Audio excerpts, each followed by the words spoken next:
these dark days, Crimson Knights. So when the sun sets, the Crimson Moon rises.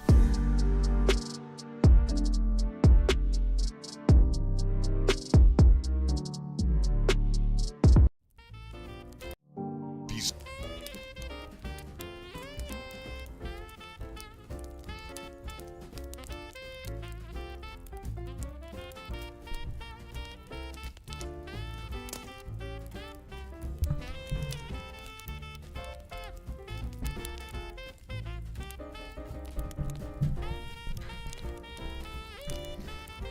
I forgot to turn the lights on in this room. Hey, Crimson Knights, welcome to the stream. Good to see everybody. On Twitch and on YouTube, happy Wednesday, happy holidays to everybody. Welcome. I just loaded up some Ramoon Melon G Fuel to power tonight's stream.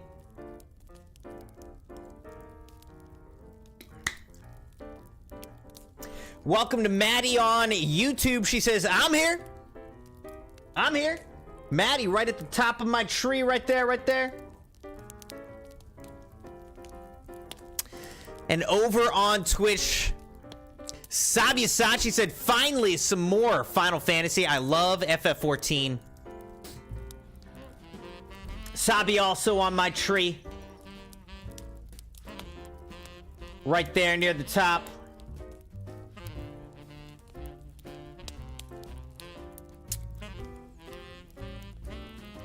Sabi said, hey Crim, how you been? I am good here. Just came from my morning walk. That's nice, a nice morning walk. I was annoyed this morning because it was pretty cold and like damp. But man, the Crimson Dog was just like whining and he's like, we're going for a walk right now. Bye, man. So took him for a walk. But I pretty much walk him almost every single day in the morning. He got another one today.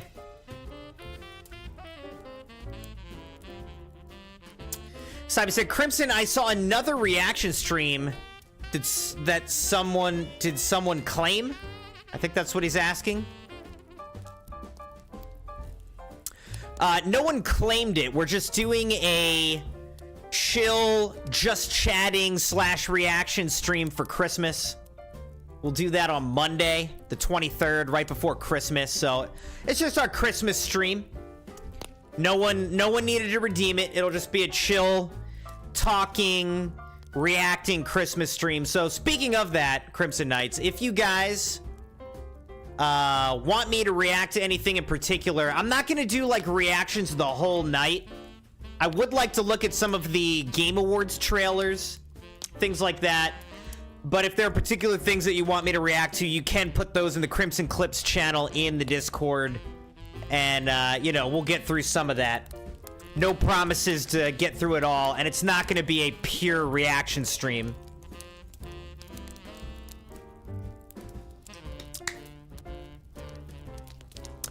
Also, for those of you who are watching over on Twitch,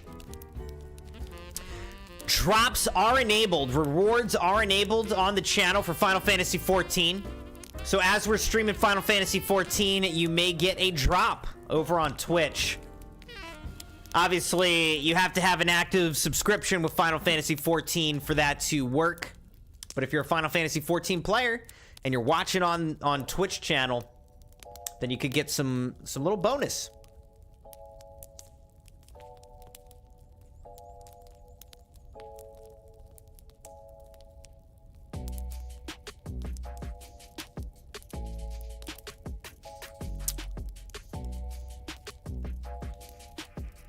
Also, on Friday, we're going to try to check out more of Poppy Playtime / Dark Deception. We'll see how long all that takes, you know, how far we can get with it all. But glad that we finished Alan Wake 2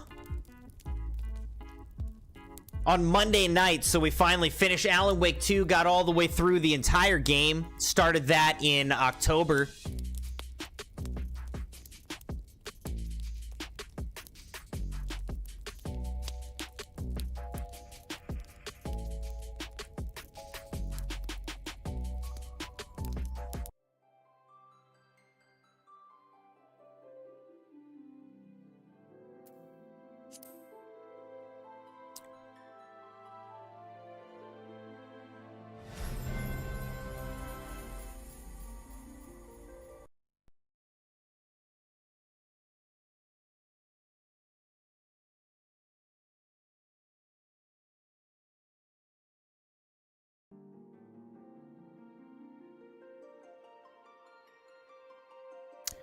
All right, we've got CrimsonMune, who is a level 38 gladiator right now, but I have a higher level bard job.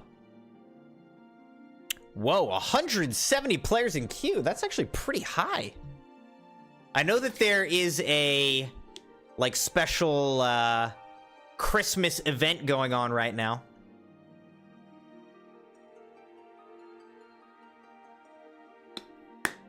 I think the server that we're on, Gilgamesh, I'm on this server because of Citrian, who plays this game. He's in Gilgamesh, so I joined up on his server, but it was kind of a foolish server, I guess. So in that sense, not as ideal.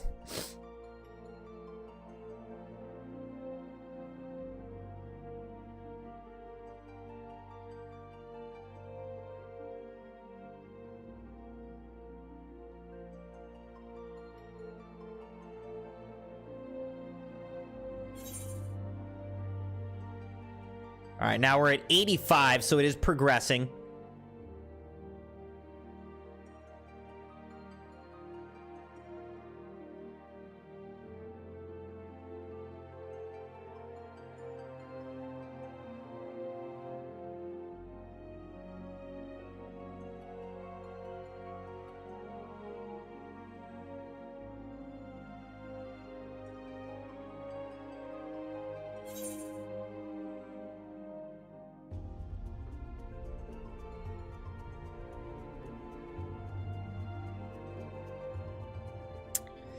How are you guys doing, though? Maddie, Sabi Sachi, others out there in the chat on YouTube and on Twitch, how y'all doing?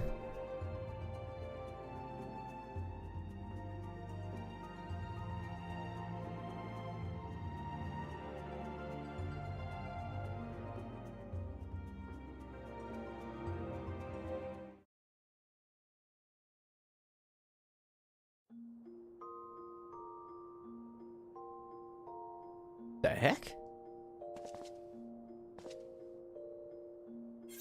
Oh, I am in a rental room right now. Little hotel room.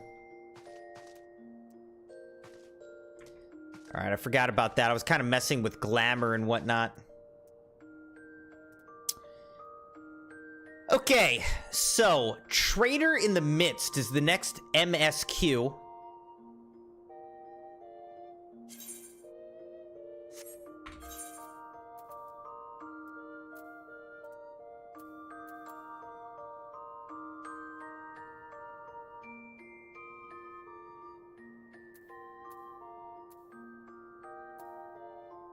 Where even is that?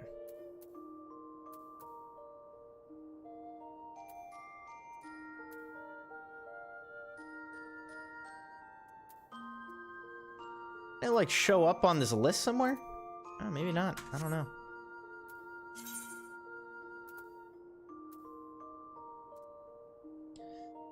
Where am I? I need to get to Revenant's Toll. I don't remember where I even am.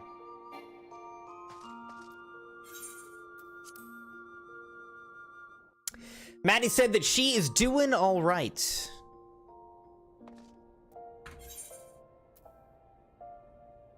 We are in Ul'dah, in Western Thanalan. Here's more Dota. All right, let's go to Revenant's Toll.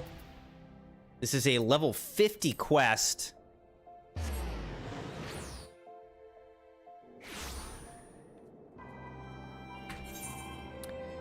It's a level 50 quest, but our Paladin is only level 38. Our Bard is level 63, so I guess we're just gonna switch to Bard.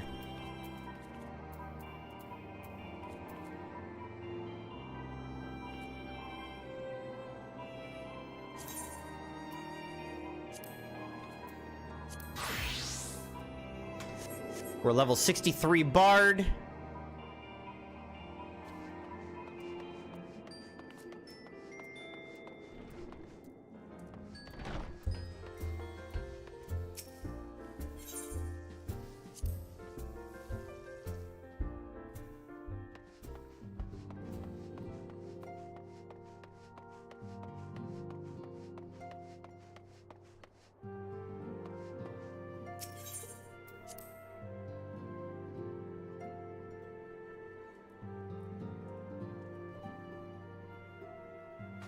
Minfilia! Traitor in the midst, Minfilia would have you assist Alphino in his new station as commander of the Crystal Braves.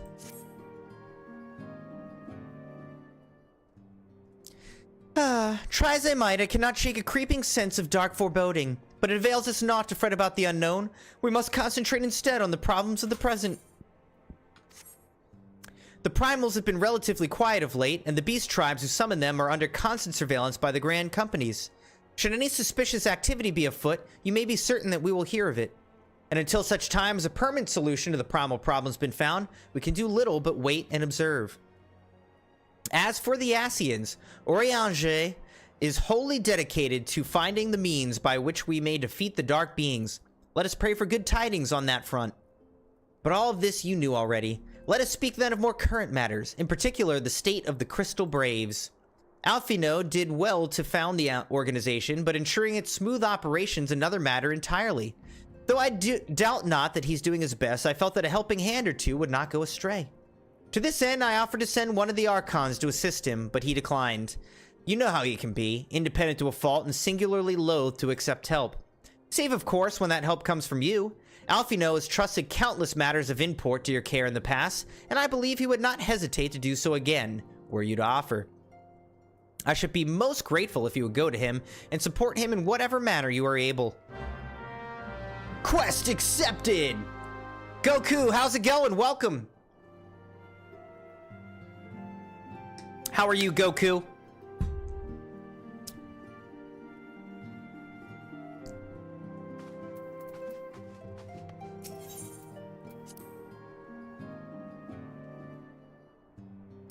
So we're still doing quests that are in kind of the patches after the original main story.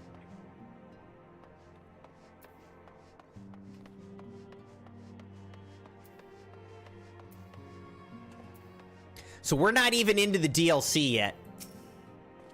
What is it, Crimson? And do be concise, I'm rather busy. Wow. You would lend a hand, you say? I see. Well, now that you mention it, there is a matter that wants for attention. Given its sensitive nature, I was hesitant to entrust it to my braves, but the demands upon my time are such that I had little choice. Which is not to say that my men want for labor. Though we are but newly formed, there is already a great demand for our services, and we are hard-pressed to answer all petitions. But I digress. The fact is, I would sooner attend to this particular matter myself, but my presence is required elsewhere. That being the case, I've entrusted its resolution to my second-in-command, Captain Ilberd. Tell him that I sent you, and he will furnish you with the particulars. My thanks in advance, Crimson.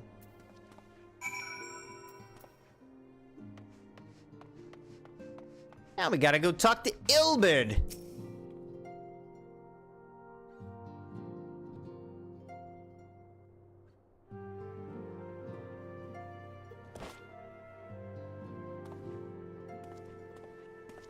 Hail to you, sire. How might we serve you?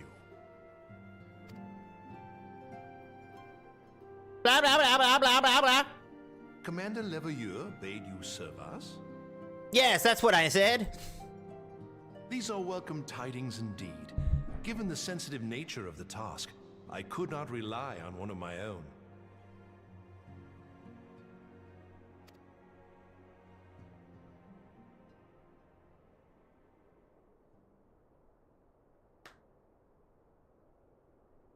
That which I'm about to tell you, I tell you in the strictest confidence. I was like, what are we looking around at, man? Okay. Some days ago, we received certain documents from an anonymous source. They notified us of the presence of a Garlean agent within the ranks of one of the grand companies. Following some discreet inquiries, we identified a suspect among the Immortal Flames, whom we detained for questioning. Alas, the man was not our agent. He was but one of many men in the agent's employ.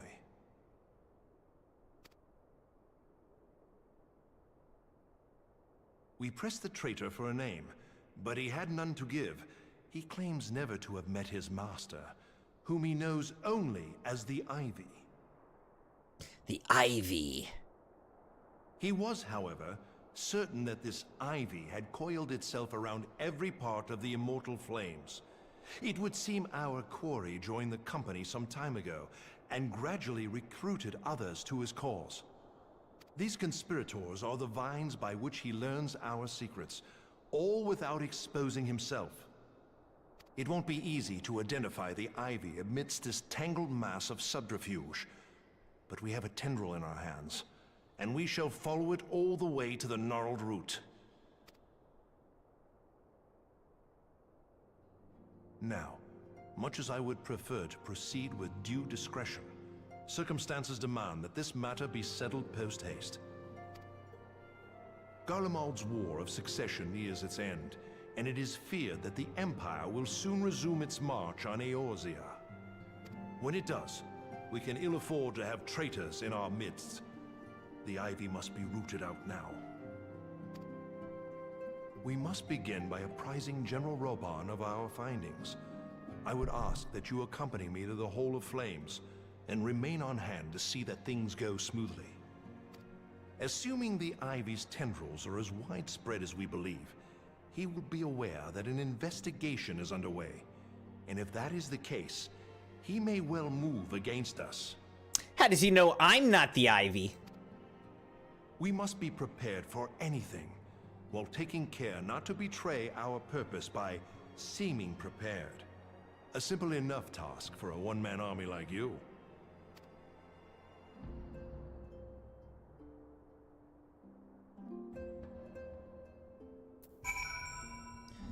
All right. We've spoken with Ilberd. Now we gotta speak with Roban at the Hall of Flames.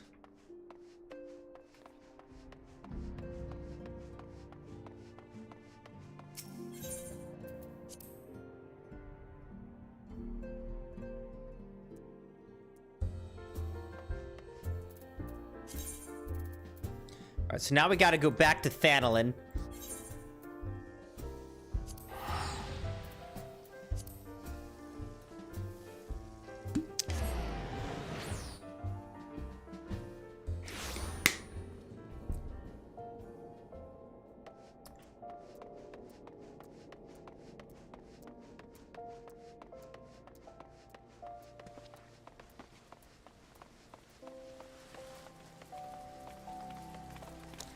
Lots of people hanging out around here.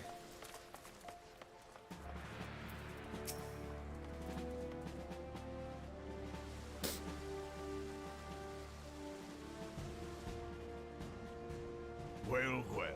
What brings you here, my friend?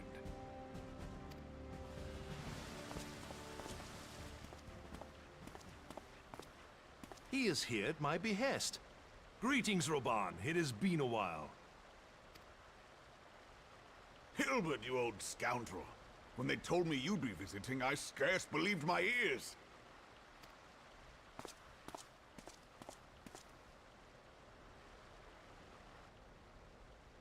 But look at you. They stare into one another's eyes. Crystal bloody braves. Who'd have imagined, eh? Not many, but fewer still would have imagined your destiny lay in politics, old friend.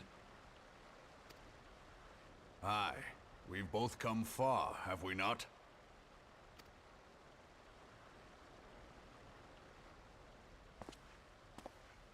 Lest you wonder, Hilbert and I go back a long way. We've been friends and rivals since we were lads. The last time we saw each other, Alamigo had just fallen, so you can guess how many summers it's been. And in all that time, not a word from the fool. I like how they got the snowing Christmas vibes going around here, too.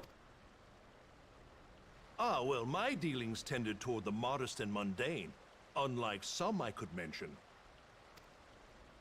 As I hear it, no sooner did you reach Thanalan than the brass blades clapped you in irons and dragged you off to die on the blood sands. Being a stubborn sort, you won 1,000 matches and earned yourself a place in the people's hearts while you were about it. Then, with your mountain of prize money, you bought the Colosseum and secured a seat on the Syndicate. Those balls, brother! Rags to riches does not do it justice. You're a hero to the common man. Bah, spare me. I am no hero. If anyone is worthy of that title, it's our friend here. Next to him, I'm little more than a glorified butcher. But you, Wilbert, you sell yourself short. By all accounts, you are an adventurer of some standing. I like to think that I did my part for the greater good. But if you're no hero, then I'm no adventurer, not in this company. Anyway.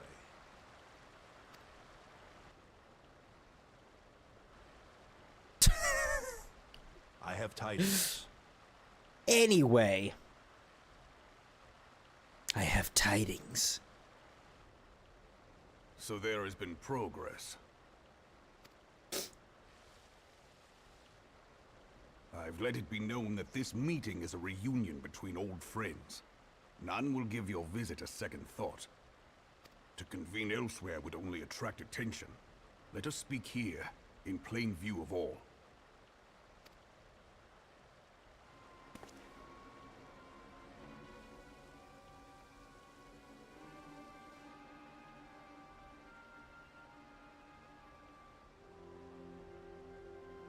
So it is we who have been compromised. Telegi Adelegi's machinations have shaken Telegi the Adelegi. foundations. In such uncertain times, a man's loyalty may be bought for a fistful of gil. I really appreciate that the voice acting is really starting to pick up and increase, because it was so much reading before.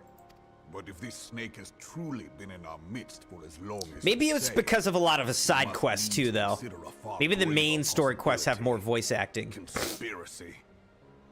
Could it be that the monetarists have been in league with the Empire from the first? Very well.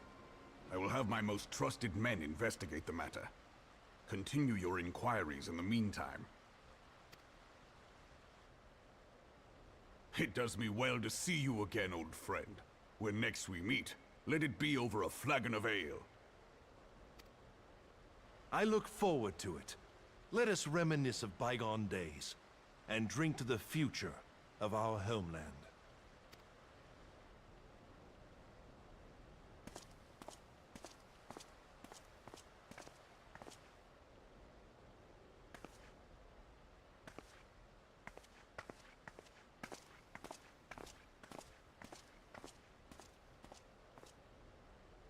Flame General. You wear the mantle well, old friend. I must work hard if I'm to keep up. Well, it would seem your services were not required after all. I dare say we have Roban's prudence to thank for that. Still, I was glad of your presence. My thanks, Scion. You are welcome.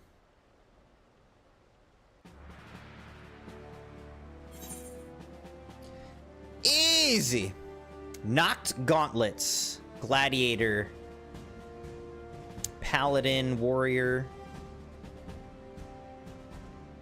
Lance, dragoon. Alright, so we'll go with the knocked gauntlets.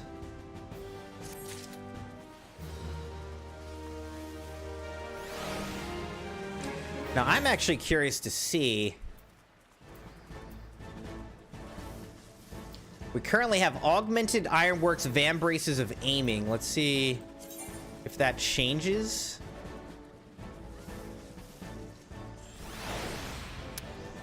Seems like no. Still not recommended. What level is our longbow? Longbow's level 58. Alright. Back and forth.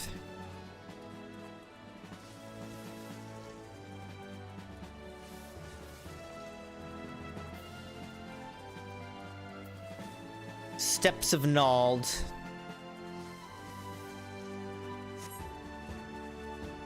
Oh, it's literally just talking to Ilbert again. Okay. Ilbert is eager to continue his investigation in the Garlean spy known as the Ivy. All right, let's continue. Our hunt for the Ivy begins in earnest, Scion. Suffice it to say, we must tread warily, but one misstep may well cost us our lives. Our business here is concluded for the time being. Let's return to the Rising Stones and report to Commander Leveilleur.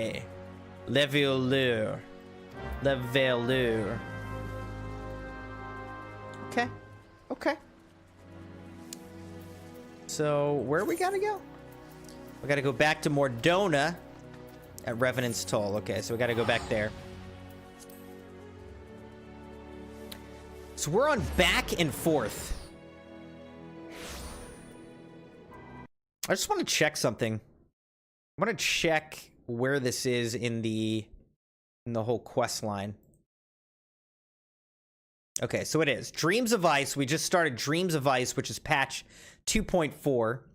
Okay, then you can see after that there's 2.5, 2.55 Before the Fall, parts 1 and 2.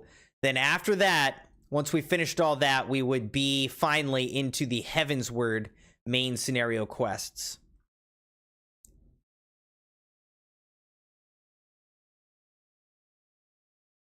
Heavensward being the first DLC, by the way. So, still got a ways to go before we get to the first DLC. We'll see how far we make it tonight, if we can make it through this patch or not.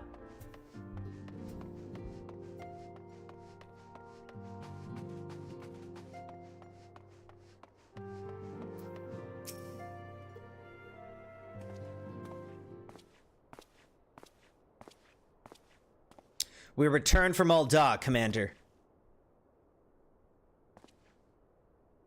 And not a moment too soon. Something has happened. Trouble? You will recall that the Fourth was tasked with reconnoitering the rendezvous site used by the Ivy's minion and his Imperial contacts. Soon after you left, we received word that the unit was ambushed en route to its destination. Gods damn it. According to the report, one of ours has been taken captive. The Garleans are not want to treat their foemen with dignity, and I have grave fears for her safety. We must dispatch a rescue party at once. Recall those braves who are afield. Begging your pardons, Commander, but we have not the time. I'm afraid I must ask for your aid once more, Scion.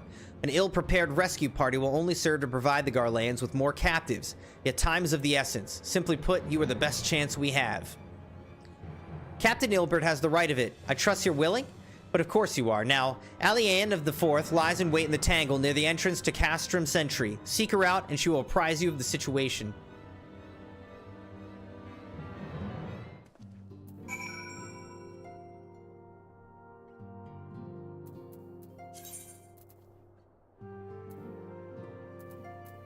Alright, now I gotta go out there.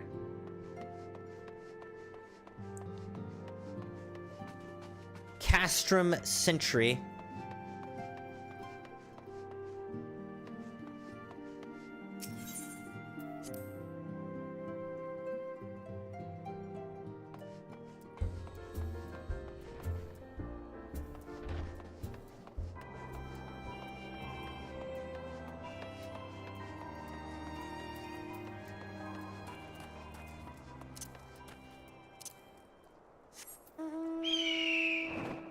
The Phoenix.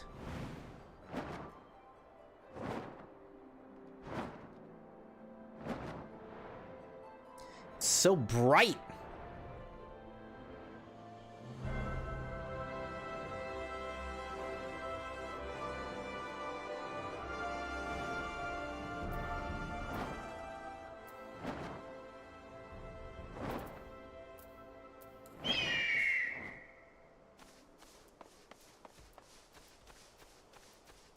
Alright, here is Alianne and the Fourth Unit.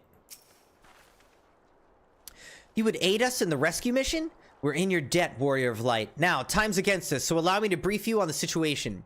The Garleans fell upon us without warning, wounding poor Resh and hauling our way to the castrum yonder. Outnumbered as we were, it was all we could do to flee and regroup. Even as we speak, the Garleans may be interrogating Resh, or worse. With her hurts, I fear that she will not long survive their attentions. We must rescue her without delay. Our order may yet be in its infancy, but the bond that binds us is as strong as mithril. None of us will stand by while a comrade suffers. We, the remnants of the Fourth, will infiltrate Castrum Sentry. Please help us find Resh before it's too late.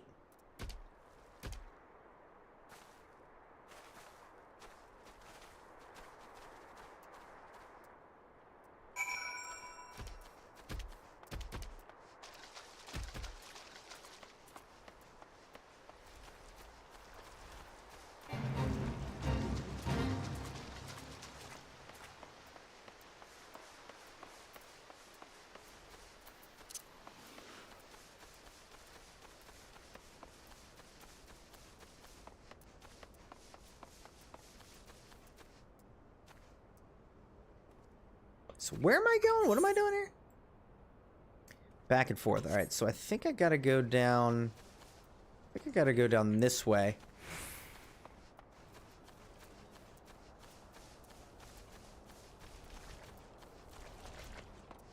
Find Resh Palali in Castrum Sentry. Oh, but maybe it's actually up there. Can I fly up there?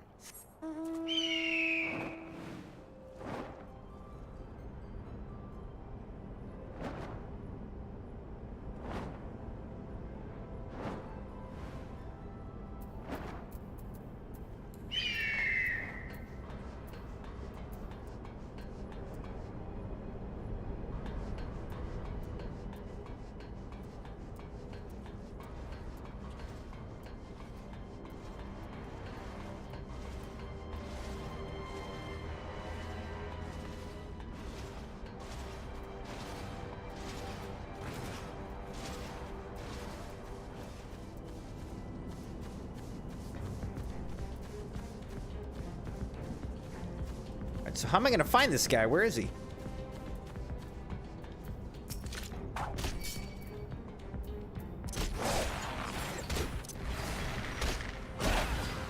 Let's just start killing some people and see what happens. Oh, there it is. Resh Palali.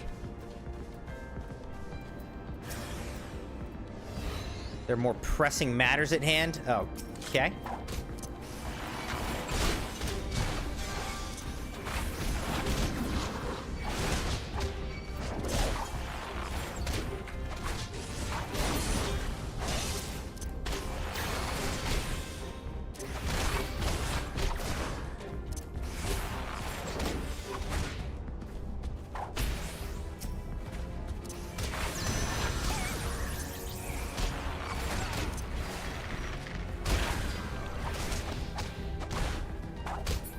Bye-bye.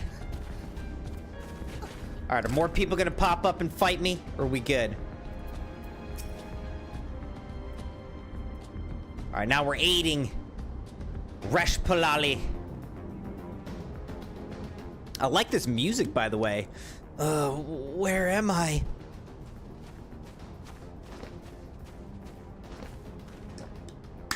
Resh, thank the gods we found you. And thank you, Warrior of Light. Now, to quit this accursed place, Resh cannot move with those wounds. She'll need to be carried out. I believe a diversion is in order. Might we trouble you to provide one? Given your reputation, I suspect the Garlands will be only too happy to grant you their undivided attention. If you were to create a commotion within the castrum, we should be able to steal away unnoticed. Let us speak once again, once we are safely outside these walls.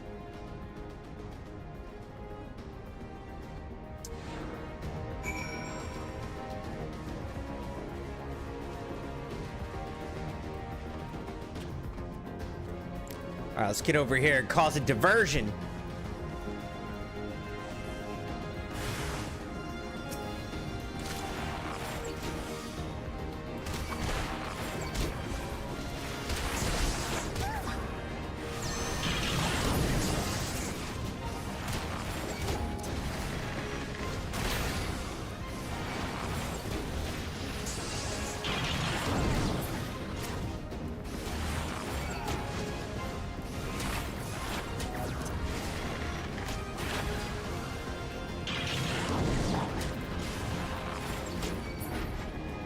Got him! Sit down, cohort Vanguard.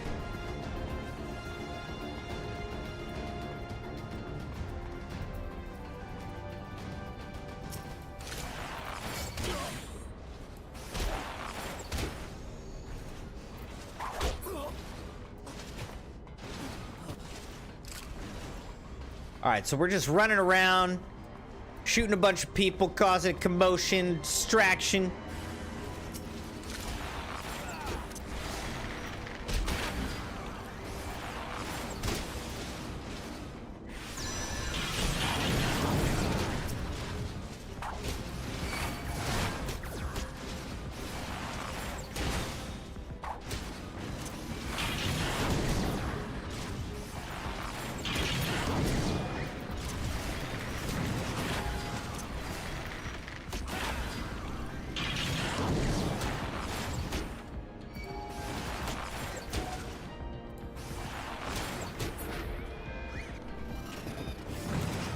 done.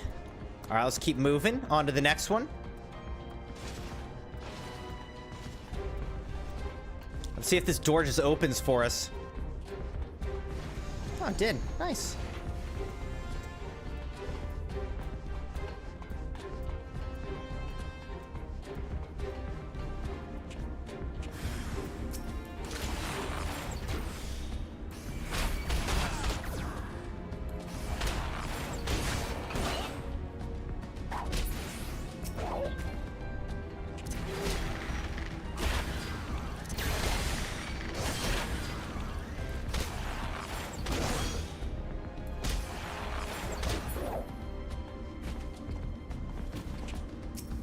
Oh, there's more.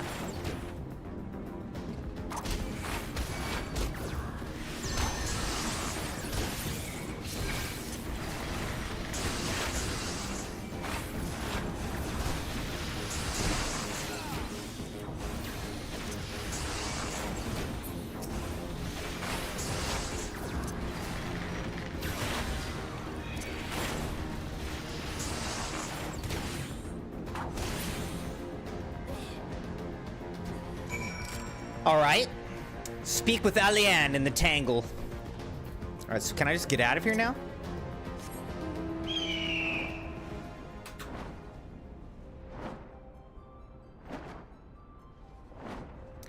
Back out into the Tangle. Right here, pretty much, I think.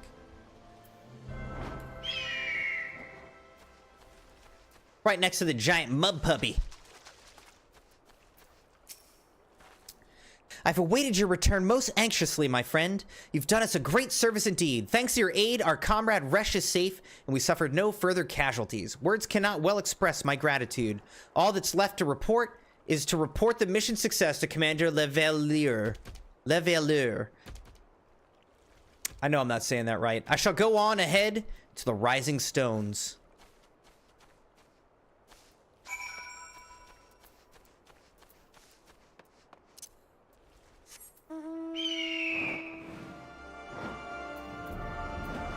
Leah, welcome. I am doing well. Thank you for asking. Had a long day of work. I actually pretty much just got back from work. So, feel tired, and I'm excited to just be chilling, playing a little bit of Final Fantasy XIV tonight, but doing well. How are you? How you holding up, Leah?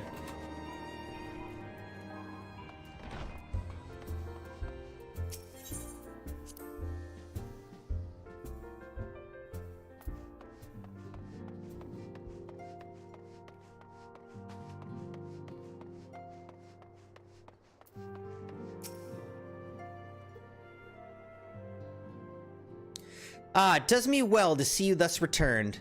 Though I doubt not your prowess, entering an enemy stronghold is generally considered to be a risky venture, and I must confess to having been a trifle anxious. Whoop. But here you are, hale and whole, having succeeded in your mission as is your wont. Lest you wonder, the woman you rescued is being cared for by the Domans. Thanks to their expert ministrations, the danger's past. You have my gratitude, Crimson.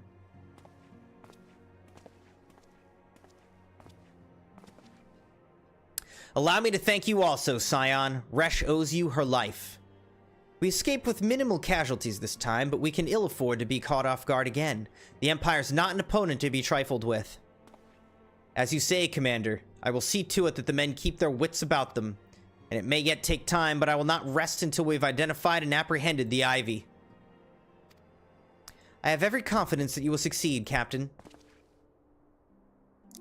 As for you, Crimson, I realize you have scarce caught your breath, but I'm afraid there's no rest for the weary. I require that you accompany me to Querthus.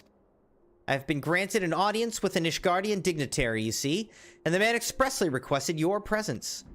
Oh, do not look so surprised. You should be familiar with the trappings of fame by now. We shall depart as soon as you are ready.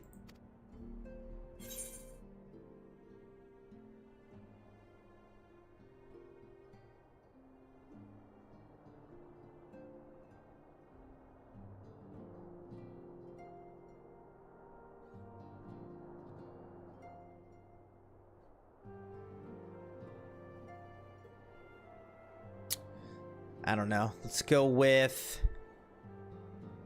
Like, these are level 50. Let's just go with even star gloves, I guess.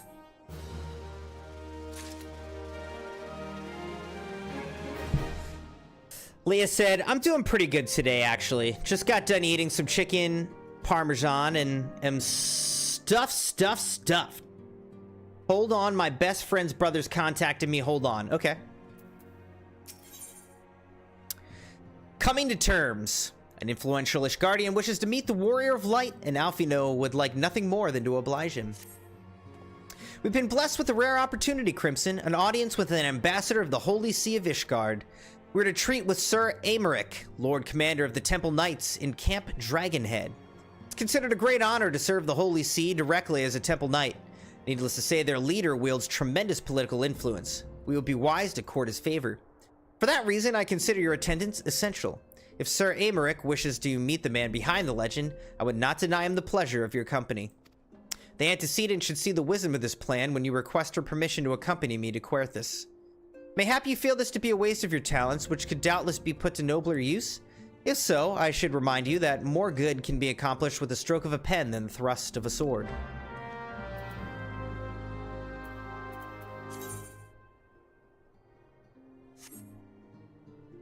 Oh, we gotta speak with Minfilia first. Okay.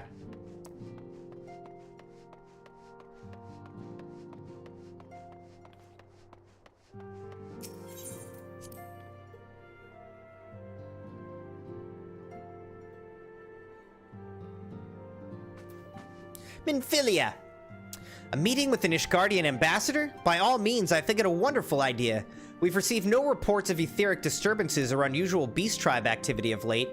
If Alphino believes your presence may help him to secure more favorable terms, I see no reason to deny him.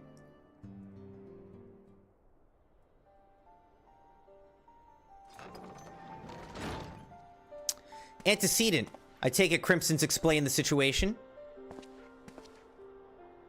He has, yet welcome though these overtures are, I cannot help but wonder what prompted them. The Ishgardians have spurned all contact with the other city-states for decades. Why reach out now? Would that I knew. The question of their motive is one to which I have given no small amount of thought. Alas, I know no more than is generally known.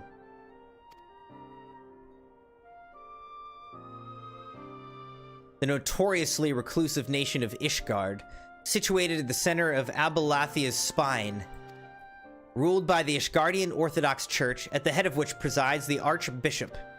Members of the original Eorzean Alliance formed in the wake of Alamigo's fall some 2 decades ago. Friends of convenience who withdrew from the Alliance as soon as the Imperial fleet was routed at the Battle of Silver-Tier Skies. Since which time, their borders have remained closed to all outsiders. They've rejected every one of their former allies' calls to reopen dialogue, turning a deaf ear to their neighbors' pleas even when the calamity loomed large. And on the fields of Carteneau, where brave men and women laid down their lives in defense of the realm, their banners were conspicuously absent. I've tried to convince Ishgard to rejoin the Alliance at every opportunity.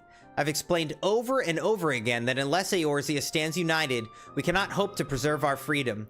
One by one, our nations will fall, as once fell Alamigo.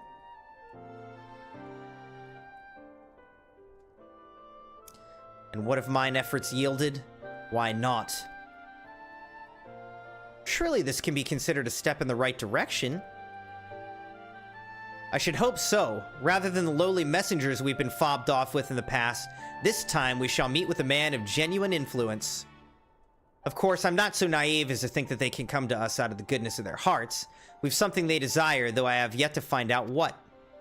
But such is the nature of diplomacy. They will bring their agendas to the negotiating table, and so will I, along with a handful of incontrovertible truths. The Empire will soon be at our doorstep once more. Indeed, you may be assured that I will expound upon this point and others. Let us depart for Camp Dragonhead, Crimson. Our old friend Lord Harchefont is expecting us. I love saying that. Since our quest to recover the Enterprise, I understand you have further ingratiated yourself with the man. Excellent work. His fondness may prove useful to our cause.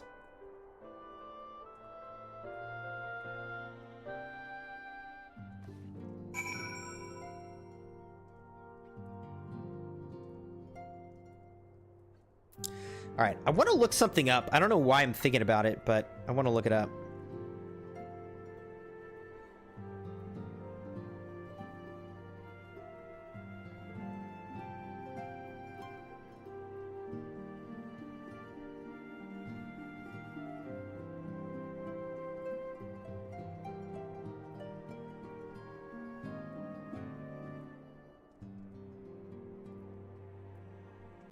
The King Killer Chronicles book.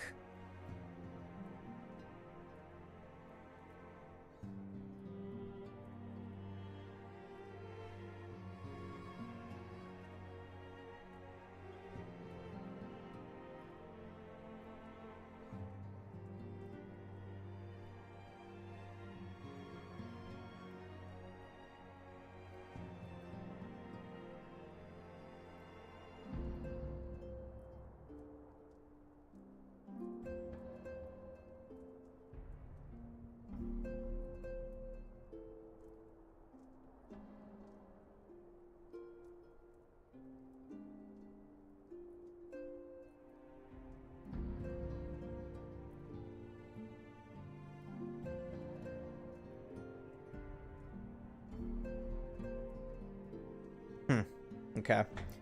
So I don't know why I was thinking about it, but I really like the King Killer Chronicles book. It's supposed to be a trilogy, so I've read the first two. The third and final one in the trilogy hasn't released, and I couldn't remember if the author is still alive or not. He is alive, but apparently has been having like mental health issues and other personal issues, and so has not, you know, it's been more than a decade since the second book was released, and apparently the publisher hasn't even seen a single word of a third book, so not a good sign.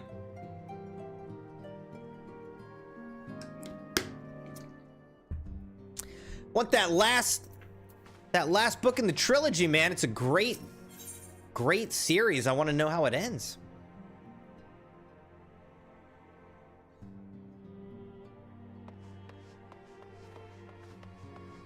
All right, so now we're going to go to speak with Hartchefant at Camp Dragonhead.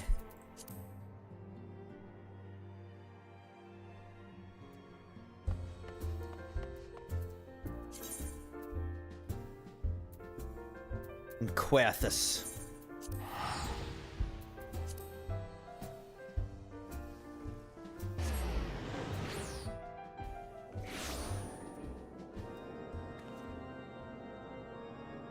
Wow, there are so many side quests that we could do around here. Like, so many. Look, the whole map is just full of them, dude. Everywhere. We gotta do some side quests. What I'd like to do is level up Gladiator more, and I'd like to do it by doing, like, side quests and stuff. I just gotta do that. Off stream, probably gotta do it, so that our streams can really focus on the main quests. Ah, Crimson, ever a welcome sight. Our hearths have been stoked to blazing in preparation for your arrival. It would not do for such a distinguished personage to catch cold whilst enjoying our hospitality. The gesture's much appreciated. I fear I shall ever struggle in cold climes. Ah, good Master Alphino, an honor as always. Likewise, Lord Hartchefant, forgive us yet another imposition. I fear we have relied overmuch on your aid since you so generously assisted us in locating the Enterprise. Nonsense. Any debts incurred have long since been repaid. Besides, who can say what the future may bring? House Fortamp may even seek the aid of your newly formed Crystal Braves. In any case, I'm simply delighted that the Holy See is at last willing to grant you an audience. No doubt your discoveries at Snowcloak helped to justify the decision. This recent resurgence in heretical activity is of grave concern to us all. But to the matter at hand, Sir Amaric arrived in Camp Dragonhead earlier, and I'm told he's eager to meet with you at your first convenience.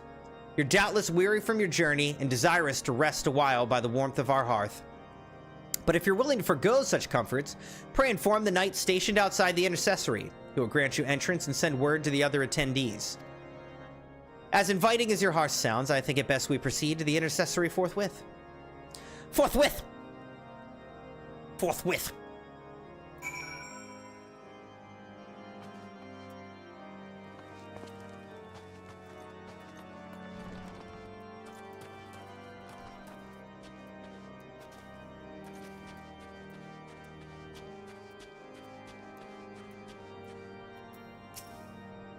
We've been expecting you, sir. Pray take your ease inside, and I shall summon the others. Proceed to the intercessory? Yes, of course. Of course. What have we here? Indeed.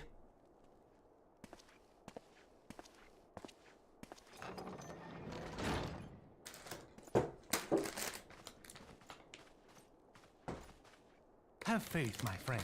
You need only state your case with confidence and clarity.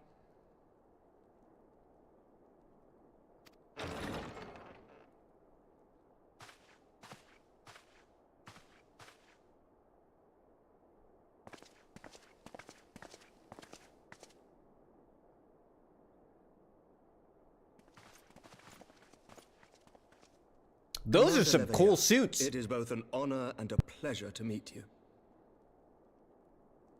I am Emmerich, Lord Commander of the Temple Knights. Alphino Leveilleur, at your service. Your reputation precedes you, Sir Emmerich. I think we will find that we have much in common.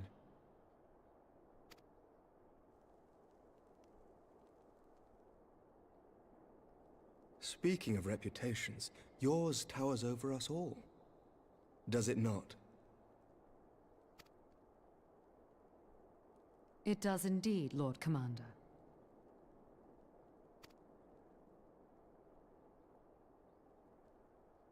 I am not too proud to admit that I have followed your activities with an interest bordering on fascination. Full glad was I to learn that you would be joining us. Now then, shall we begin?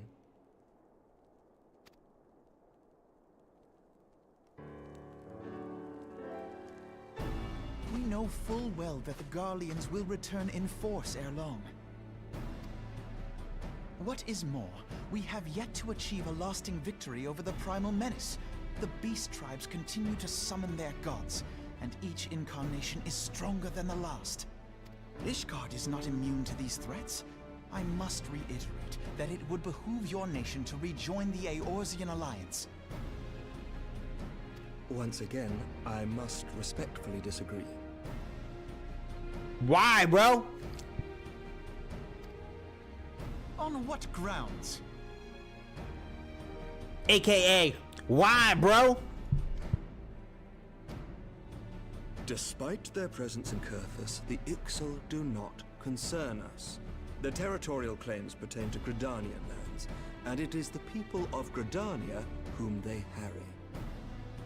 Consequently, the Holy See judges this to be a Gridanian affair, and Ishgard does not intervene in the internal affairs of other nations. Even were that not the case, our forces are wholly committed to the Dravanian conflict. We have not the knights to spare. As for the Garleans, we are not ignorant of history. We have observed the rise and expansion of the Empire, and we agree that it is only a matter of time before they resume their campaign in Eorzea. Then surely it would be in our best interests to present a united front. Mayhap one day, but not yet. Gaius van Belsar is dead, and the legion of conscripts he left behind lacks the will to fight. We think it highly unlikely that they will emerge from behind the walls of their castra for some time.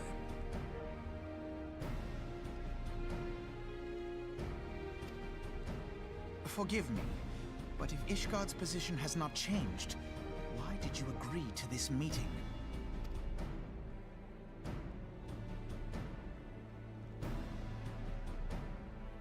It was not only as a representative of Ishgard that I came here. Pardon? It is not within my power to change Ishgardian policy, regardless of my personal feelings. There is, however, one area in which I may exert a measure of influence. Concerns have been raised over the supplies House Fortin has offered to Revenant's Toll. These have led to calls for restrictions on the provision of aid to foreign powers. I can ensure that the shipments continue unabated.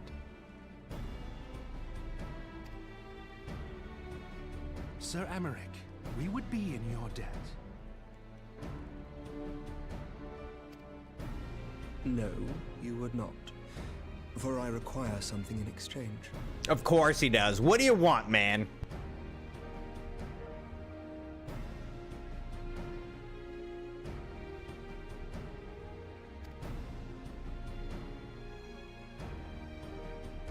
Of late, there has been a flurry of Dravanian activity, the purpose of which was not immediately clear.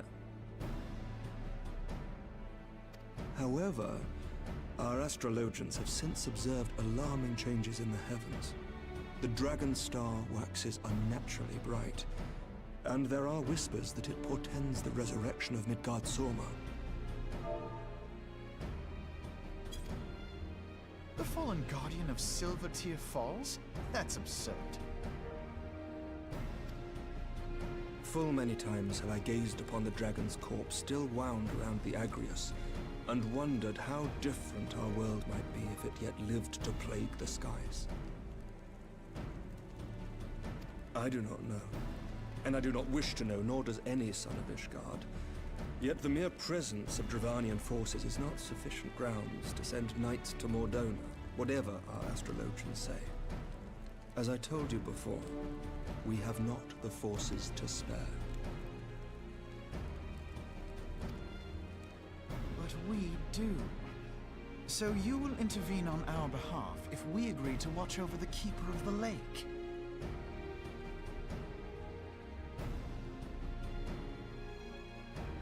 I don't know why this clicking isn't working. Do you accept these terms?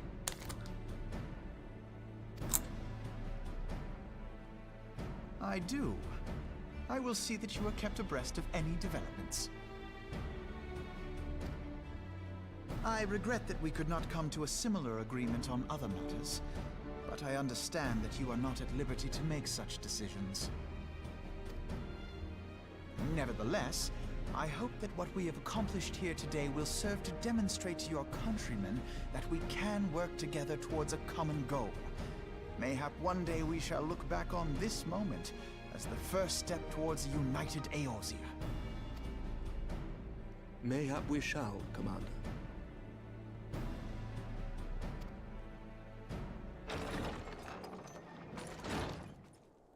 What is the meaning of this? The caravan, my lord. It's been attacked. I like how the chainmail is specifically goes around his ears. It was Iceheart, my lord. Not Iceheart. What? By the Fury! All our precautions were for naught?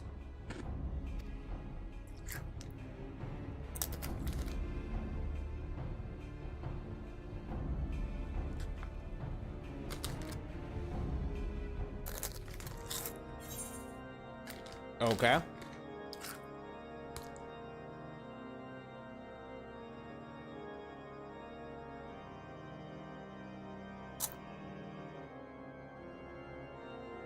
right, let's go with the knocked breaches.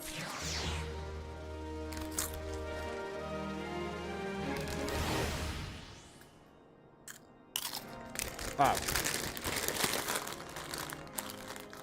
I need to stop eating these veggie straws. It's the kind of thing where once you start, it's tough to stop. All right. Alpha, no.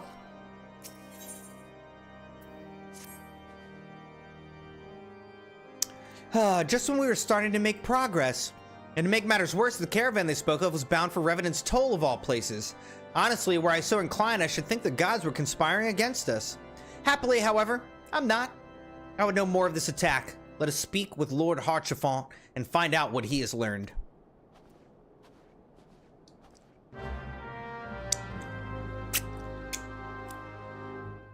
Do you guys like my little spider bug pet? Follow me around.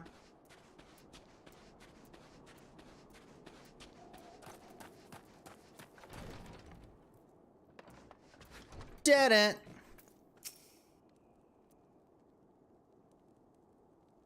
My sincerest apologies for the interruption, my friends, but the situation is such that we must act swiftly. If you would be so kind as to elaborate? Iceheart's heretics fell upon the caravan bound for Revenant's Toll as it was passing through Boulder Downs. This was an ambush, swift and ruthless. In an instant, every knight was slain, every crate seized. Then, as quickly as they appeared, they were gone. It would be an impossible feat without knowledge of the route, knowledge to which only a select few are privy, I presume. Quite. We can pursue that avenue of inquiry in due course. It seems to me that examining the scene of the ambush should be our first concern. The trail's yet warm. We must act swiftly, as Lord Harchefant said, lest crucial evidence be lost. You have a knack for discerning hidden truths, Crimson. Why don't you go and inspect the ambush site in person? An excellent idea. Inform my men of your intent upon arrival, and they will gladly share their findings.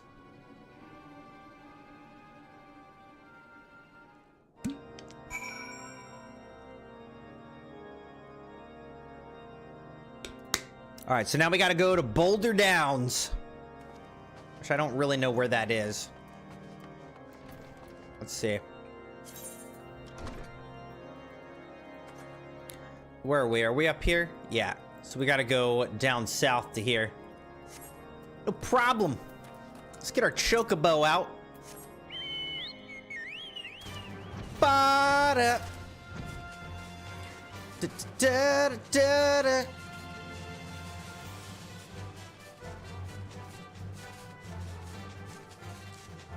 Do-do-do. I really feel like this chocobo should have bigger wings to be able to do all this flying, but I guess not.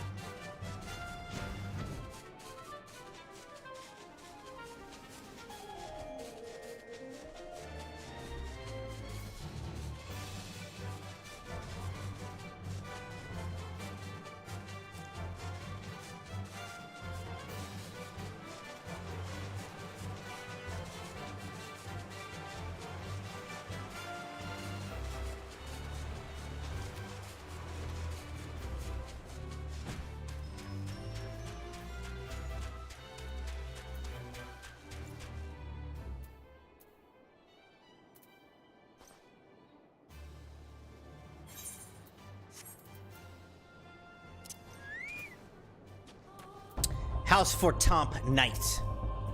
Move along, adventurer. There's nothing for... Eh? Lord Harchefant bids you speak with us? Then you must be... Beg your pardon, Scion. As you can see, they left nary a crate behind. Tipped the wagon for good measure, even. Whole thing's a bit odd, if you ask me. Would have been easier to just steal it, though a damn sight harder to conceal it, I'll allow. Reckon they came prepared, probably with wagons of their own hidden away off.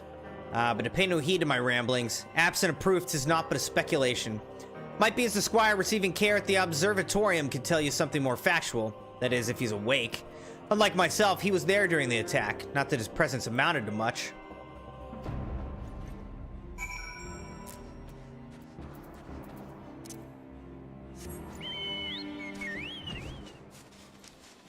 Alright, now we gotta go talk to a squire who got jumped and beat up.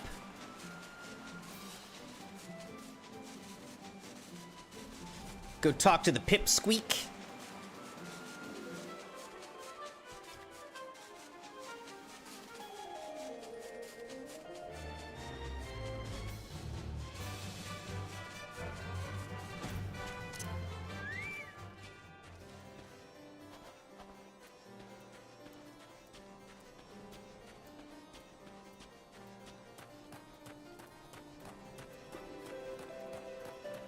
You got anything for me, delivery Moogle? Nope. Nothing. No mail.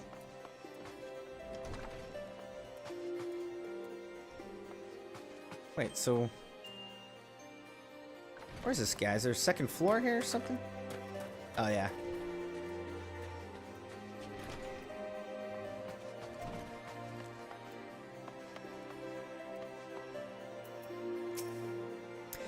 You've come to ask about the attack, haven't you?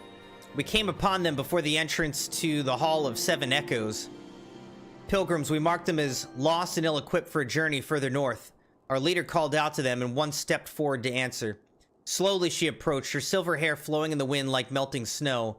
Just a young girl, I thought, some poor lost lamb in search of salvation. Our leader must have thought the same, else why would he let her draw so close? They exchanged some words I couldn't hear, and she leaned forward as if to kiss his cheek, and then he sighed and crumpled to the ground. I didn't know what had happened till I saw snow turn red. And then there was red everywhere I looked. I tried to fight, but took a blow to the head. By the time I came to, the others were dead and the heretics were unloading the wagon. I couldn't... I mean, they'd have killed me, so I just lay still and listened. Iceheart's people spoke of deliverance and resurrection, and they spoke of Shiva.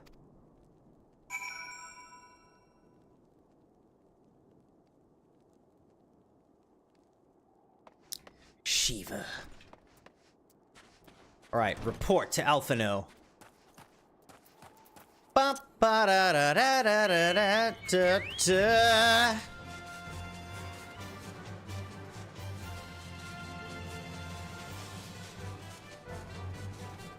You gotta love chocobos.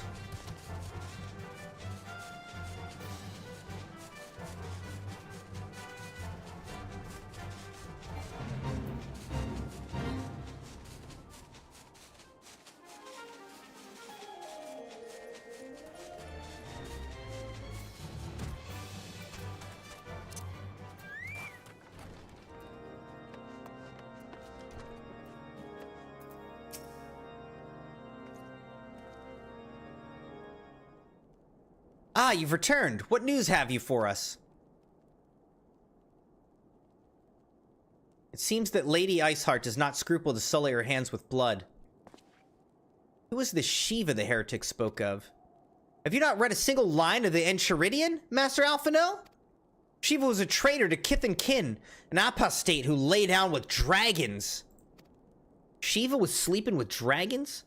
Now, we cannot expect all foreigners to know Ishgardian scripture so well, particularly when it concerns the patron saints of heretics. Wait, you say she is their patron saint? Oh no, it all makes sense now. Lord Haurchefant, what was the caravan's cargo?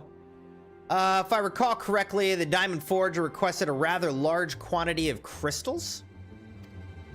Did not see? Iceheart and her followers intend to summon Shiva as a beast tribe would a primal. Why else would they go to such lengths to secure crystals? I shall inform the Lord Commander at once. Lord Haurchefant, you would agree that discretion is of paramount concern? Of course. I trust we can count on your continued support, Master Alphino. Signs of the Seventh Dawn are sworn to combat the primal threat. Our support is a given. I will need to send word to my brethren in Revenant's Toll. Our entire order must turn its efforts to the prevention of this summoning. Naturally, that includes you, though I'm sure you would not miss this for the world. Sure wouldn't. Alright, what do we got here?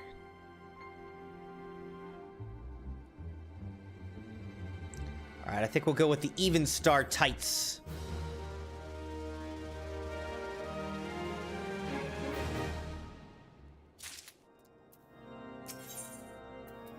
Woe betide the heretic who crosses Alphino Levier, for they shall feel the full force of his fury, strength, and unity. The persistent attacks on our caravan seemed little more than a nuisance at first. The heretics were a problem, to be sure, but a relatively minor one.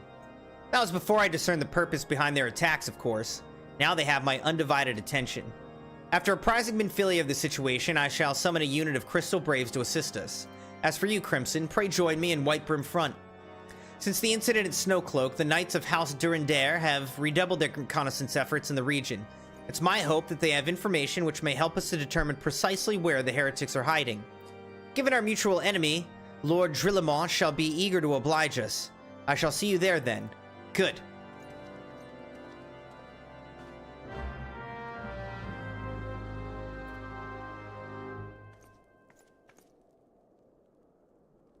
All right, so now we got to go to Drillemont at Whitebrim Front. How you doing out there, Crimson Knights? Hope everybody's doing well and enjoying a little bit of Final Fantasy XIV gameplay.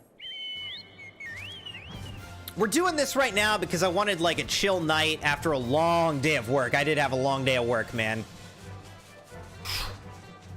So many meetings, just meetings. Wake till sleep, basically. Except obviously I'm still awake, but you know what I mean. But the plan is that this weekend we're going to return back to Final Fantasy VII Rebirth. And we'll get back to playing through Final Fantasy VII Rebirth. Try to finish that game before really diving in fully on Final Fantasy XIV. So we keep getting some tastes, but we're going to really dive in on 14 once we finish 7 Rebirth. We're more than half done with Final Fantasy VII Rebirth, but we still got a good bit to go, and I do want to finish it. It was nominated as Game of the Year, though, as I'm sure you guys know by now, Astrobot won Game of the Year. That's kind of a surprise to me, honestly. Drillemont, the Scions of the Seventh Dawn wish to join in the hunt for Iceheart? Your assistance is more than welcome, my friends. Considering the report I just received, I dare say your timing could be no better. We're all ears, Lord Drillemont. A band of pilgrims was seen transporting a large number of crates to the west. Their garb appears to match the description provided by the squire who survived the attack. Alas, our scouts lost track of them at Snowcloak, that self-same frozen wall which we speculated might conceal the heretics' hideaway. Suffice it to say, the disappearance of these pilgrims and their provisions all but confirms our suspicions. I've heard enough. My knights will join the hunt. I took the liberty of summoning a unit of Crystal Braves to Whitebrim Front. Given the gravity of the situation, I trust you will agree that we must use every resource available to us. These are extraordinary circumstances, Commander. It would be in our best interest to coordinate our efforts. Such was my intent from the start, Sir Aymeric. And so it begins, my friend, though I dare say it will prove an all too brief collaboration. Iceheart will not elude the combined forces of the Crystal Braves and the Temple Knights for long. Nevertheless, a wise man does not wager all upon the success of a single solution. There may yet be subtler means by which we can locate the heretic's lair. Mayhap Lord Drillemont has one in mind?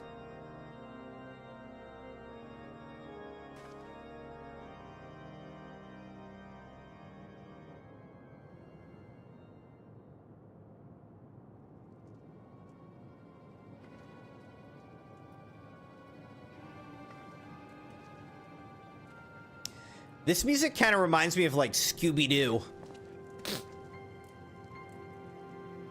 Heretic Mage. Yes, yes, excellent.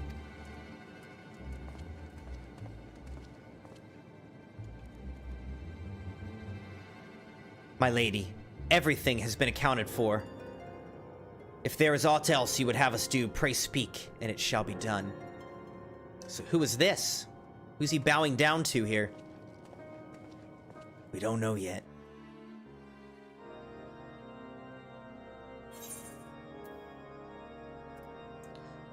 Now I'm gonna go with the Knocked Greaves.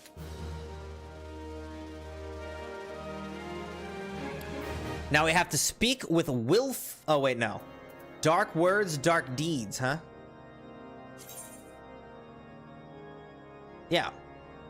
We gotta go to the Whitebrim Front. Which, where are we?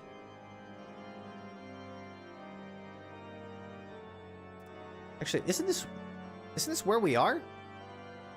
Speak with Wilfok at Bloodshore. No, that's a different thing.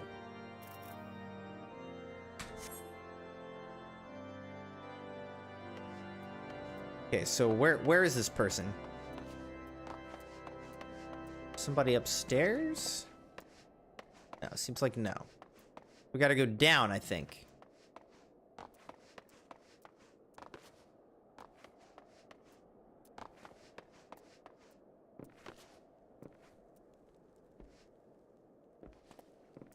What's going on? Am I misreading the map?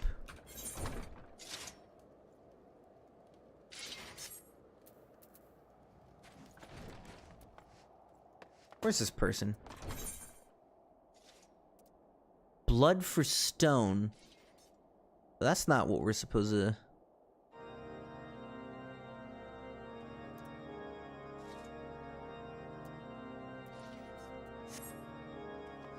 Who are we supposed to be talking with here?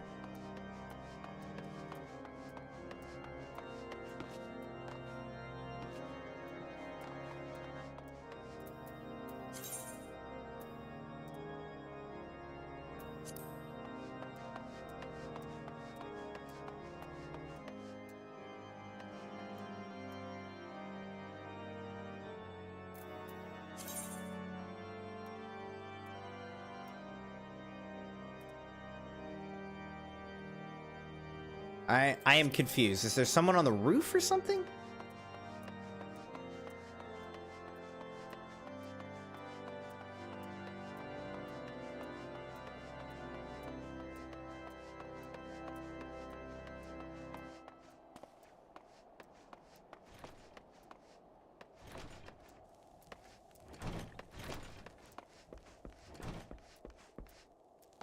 Oh, I fell down.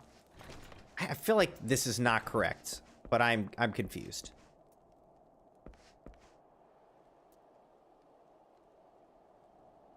It's cool though. I mean, we're pretty darn high up.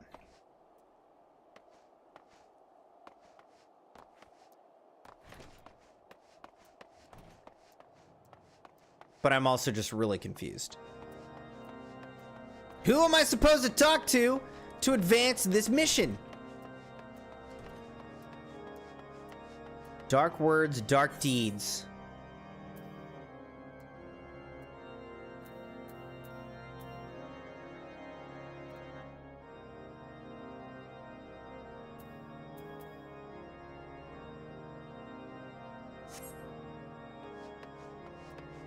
Oh God.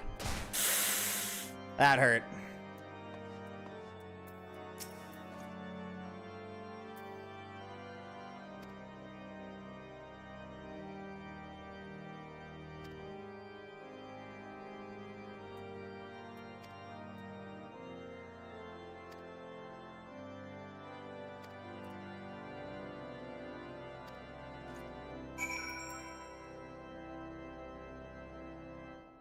Okay, so we are supposed to talk to Drillamon. All right. That was confusing. Dark words, dark deeds. Only the naive place all of their hope in the success of a single solution, and Lord Drillamon is anything but. Wow, we just were running all over the place. It was the guy right in front of us. It seems as though we are always one step behind, our quarry ever just beyond our reach. Though I'd like to believe that the tables are about to turn, I must confess to having certain doubts. A joint effort may succeed where others have failed, but it could yet yield the self-same result.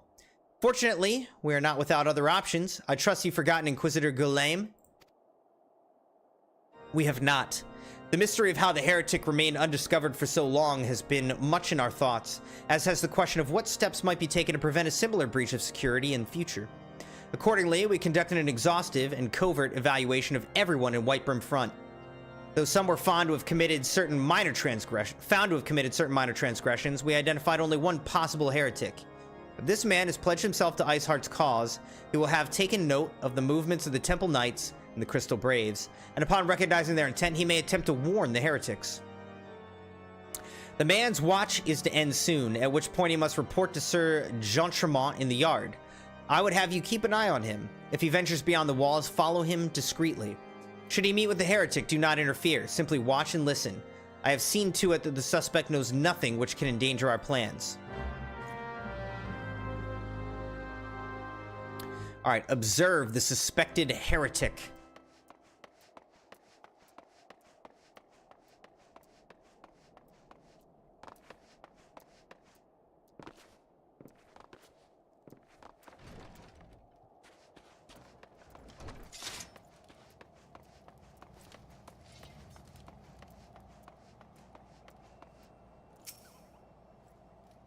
Waiting?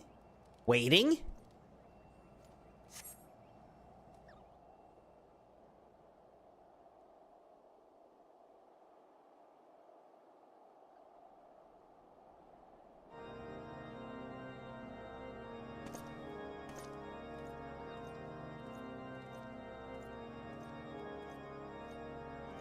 Look at those guys doing push-ups in full gear. The suspected heretic leaves through the southwest gate. Follow the suspect.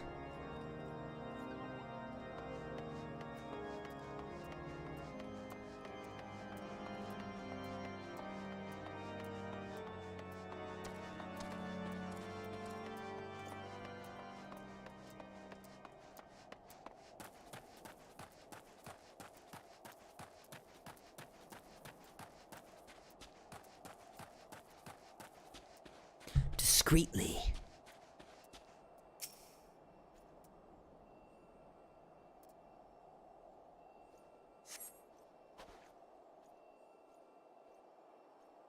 Suspected heretic follows the road east.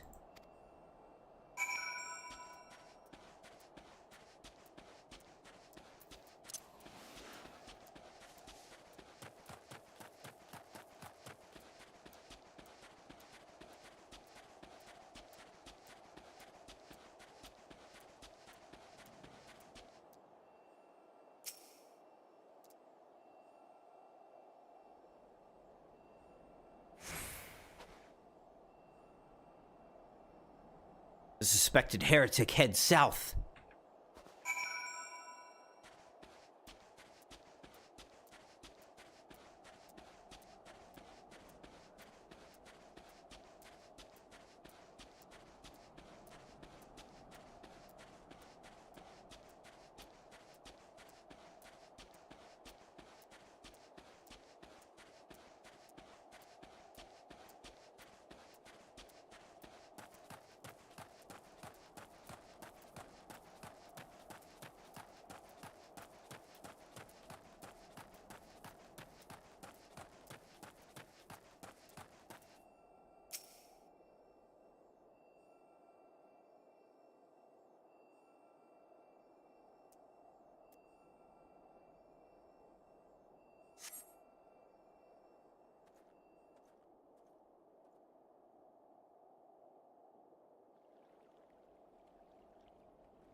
Hey, hey!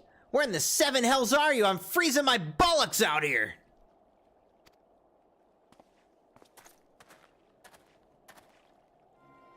Suspicious Querthin. I'm here, you blundering oaf. Why are you late? Standing on the wall, why else? I have duties to fulfill, you know. Your sole duty is to the... bloody echo. Lower your voice or they'll hear us in White Brim Front.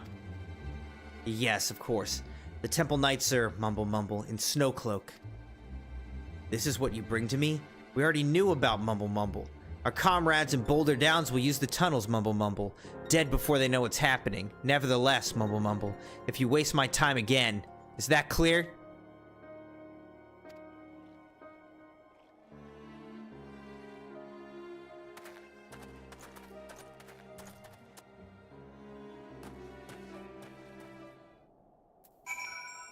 Alright, report to Drillemont!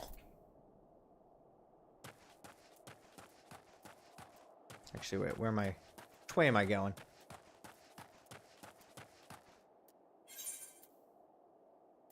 Where am I trying to go? I'm trying to go back this way.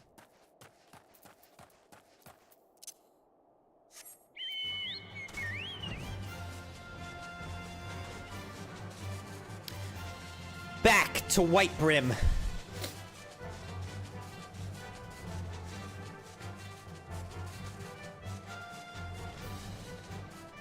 We just flew over that dude.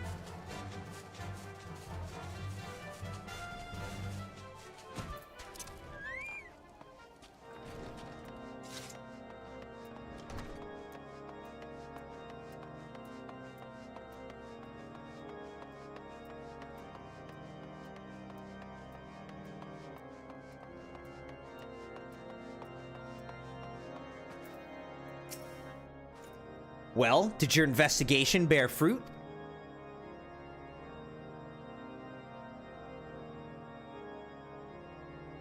I see.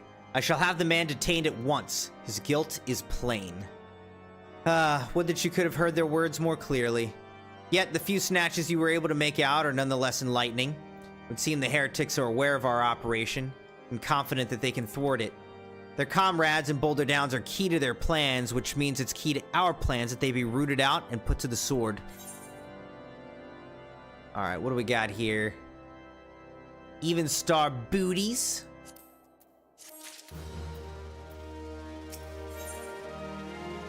First blood. The allied forces at Snowcloak are in danger, and Lord Drillemont would have you assist him in ensuring their safety. We've long suspected that the heretics use a network of secret tunnels to traverse the highlands undetected.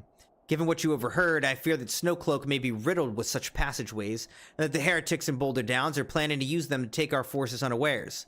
Needless to say, we cannot allow that to happen. A contingent of House Durandare knights are on patrol in the area, and I shall order them to begin searching for the heretics at once. But knowing nothing of our enemy's numbers or readiness, I cannot say for sure that they will be sufficient. It would put my mind at ease if you would consent to assist my knights with the search. I know that they would take courage from the presence of so storied a warrior. Pray rendezvous with them at Boulder Downs. If Halon is kind, we may catch these heretics before their plans come to fruition. Show them no mercy, Crimson. The lives of our allies are at stake. Alright, so rendezvous with House Durandare Knights for first blood.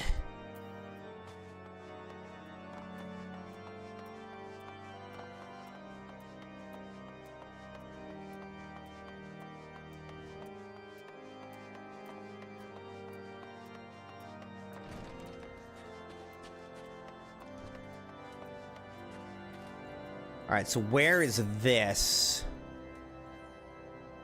Alright, this is over here in Boulder Downs. Alright, so we're just gonna fly over there. I think it'll let me fly over, but if not, we can go through.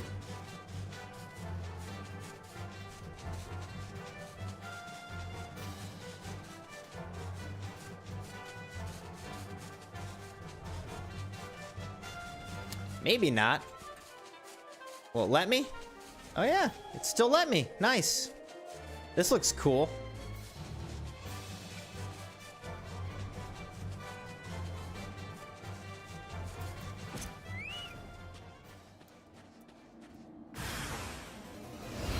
Uh-oh, hateful harriers.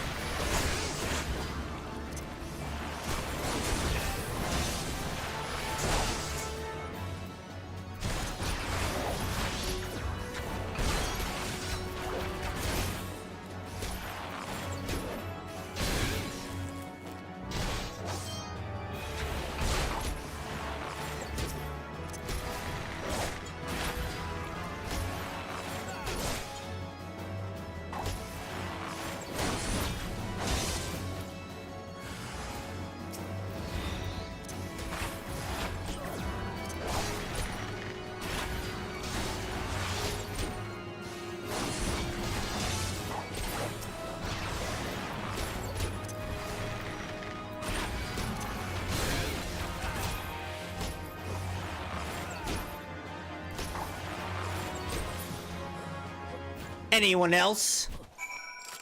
Alright, so the House Durandare Knights seem to be dead. Fallen Heretics effects. Deliver the Heretics parchment to Drillemont.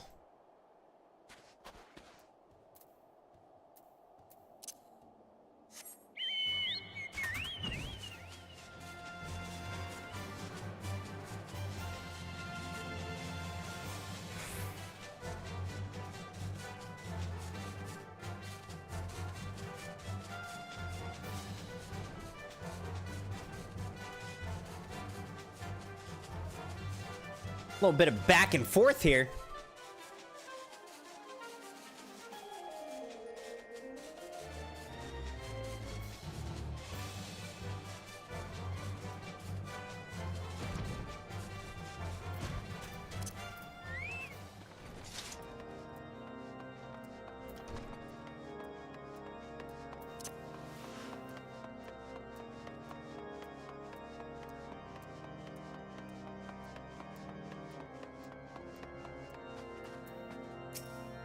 My knight sent no word of your coming, Crimson. What's happened? What is that in your hand? Discovered on the body of a slain heretic, this yellowing document's covered in a complex code of seemingly random letters and numbers.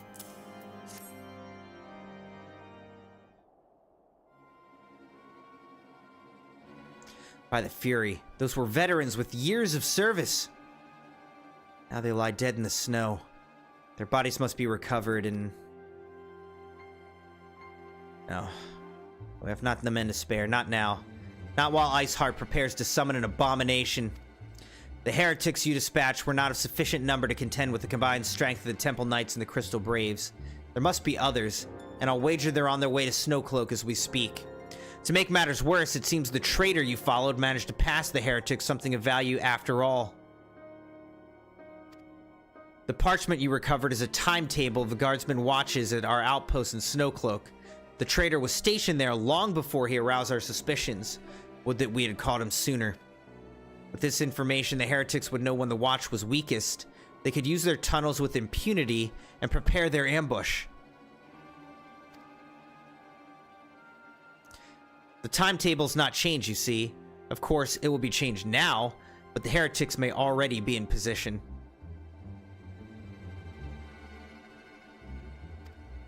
House Durandare must send reinforcements, even if it means withdrawing knights from the Stone Vigil. I can see no other way to safeguard the lives of our allies.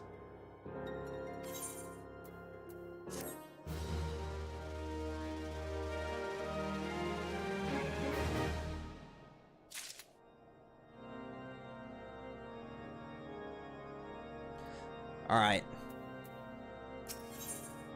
The path of the righteous. Lord Drillamon recognizes that the situation in Snowcloak's coming to a head and that decisive action must be taken. Time's of the essence, Crimson.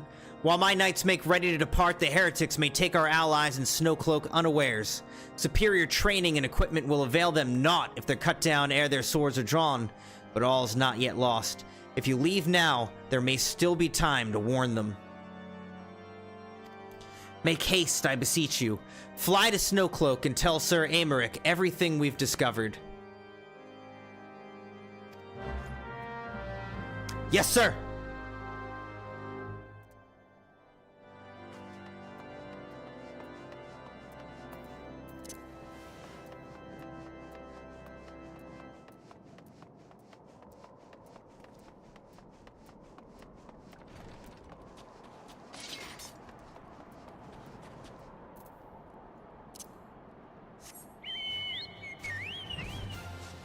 To Snowcloak!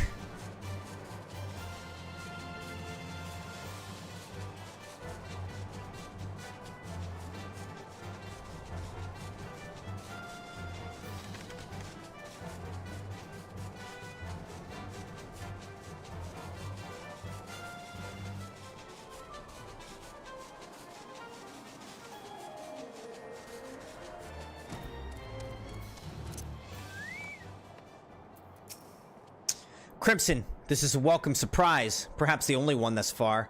As you can see, we have yet to uncover any hidden... What?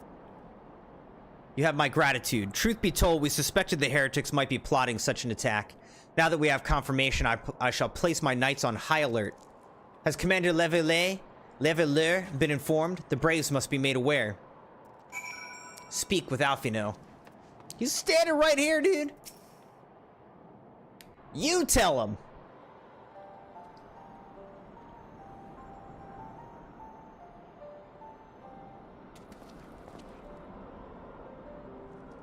It must be here. I'm certain of it. Why else would they go to such great lengths to defend Snowcloak? It's but a pity this discovery comes when our enemy has us at such a disadvantage. Forewarned though we be, the heretics know the terrain far better than we. I dare not think how many are watching us at this very moment. Confound it. This is all wrong. Iceheart has us scrambling to save our own skins when we should rightly be straining every sinew to find her and stop this damnable summoning. There she is. Come here, girl.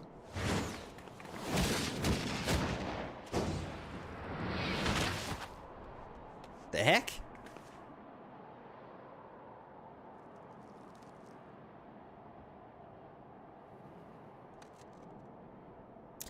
That was close. They didn't hurt you, did they? Only my pride, Ida.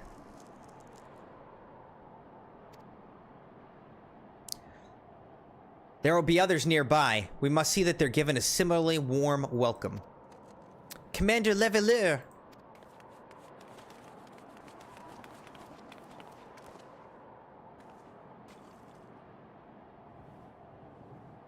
There's been a development, sir. This is Yu Hayes.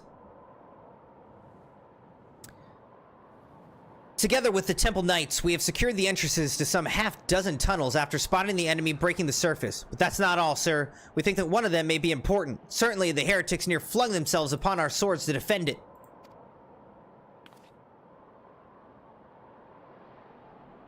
Aha! Just as I suspected. Amongst this warren of tunnels lies the entrance to Iceheart's lair. Summon the others. We're going in! A moment, Alphino. The tunnel in question's barely wide enough for 2 men abreast. We cannot say with any certainty where it leads, much less what's waiting for us there. Furthermore, we have no way of knowing how many heretics are still lurking here on the surface. What if they were to converge on this point after we entered the tunnel? For all we know, we could be funneling our forces into a trap. Possible. I take your point. If the tunnel's indeed as narrow as you say, greater numbers would be more a hindrance than a help. Should we encounter difficulty, our own allies will become an obstacle to escape.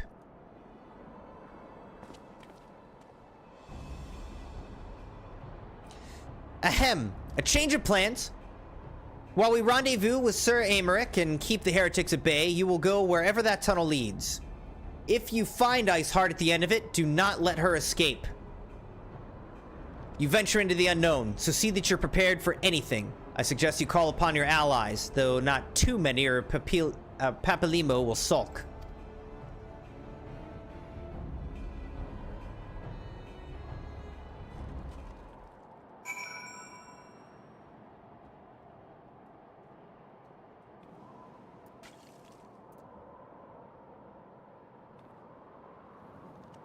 Alright, so I think we gotta go into a dungeon now? Stalwart Temple Knight. The entrance to the tunnel, sir? It's just over here. Had we not seen the heretics breaking the surface, we would never have noticed it. Per Sir Aymeric's orders, we will stand guard outside. Please be aware that even should you encounter significant resistance, we cannot leave our post. Snowcloak now accessible. A new regular duty has been added to the duty finder. Duty. Enter Snowcloak with a party of NPCs or with a party of other players. You try NPCs, I don't care.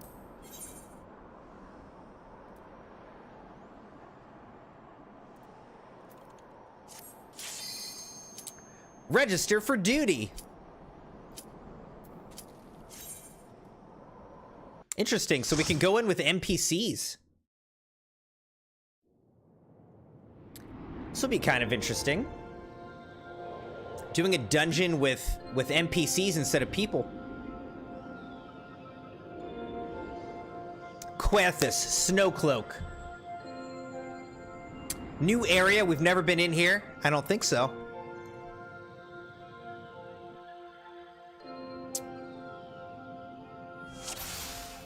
Duty commenced.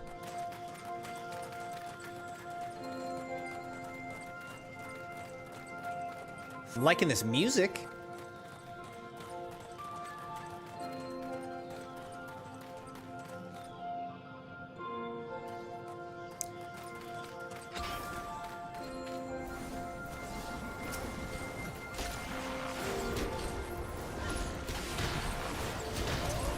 For a second, I was gonna say it doesn't seem like the tank knows how to tank, but never mind. I think he's good.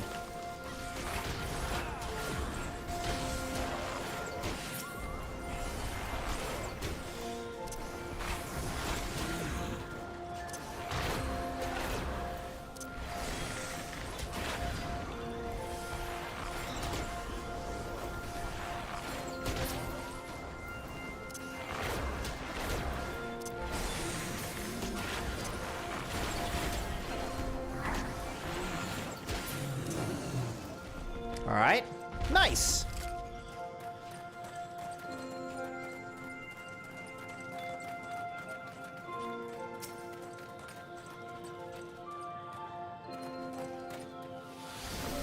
The heck was that?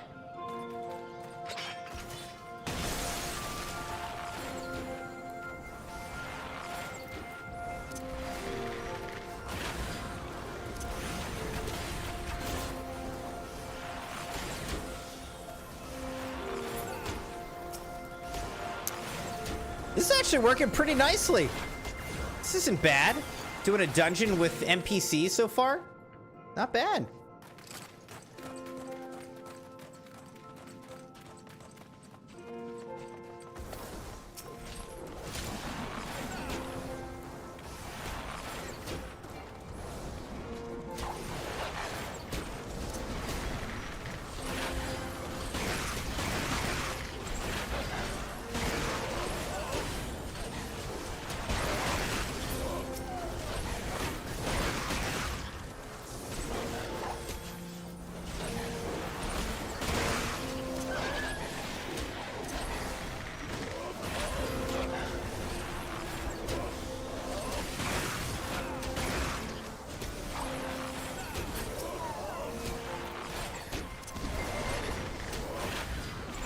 The snow-cloaked wolf.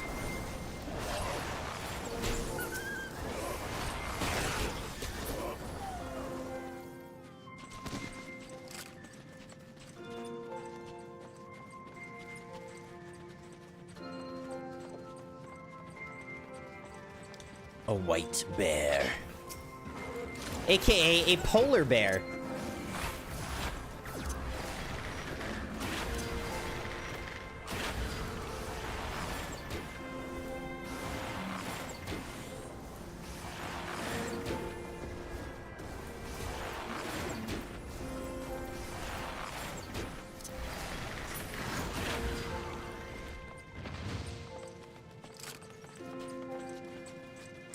All right, let's keep it moving. Only a special key can unlock this. What? Oh, I didn't see that the bear dropped a key. Of course the bear had a key.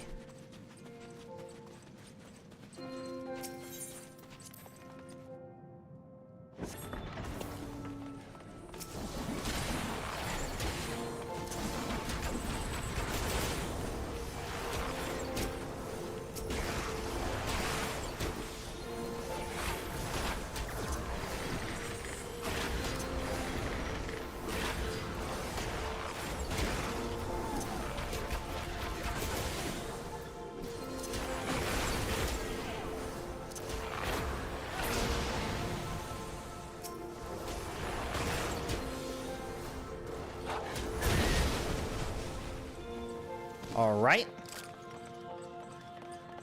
Wandil.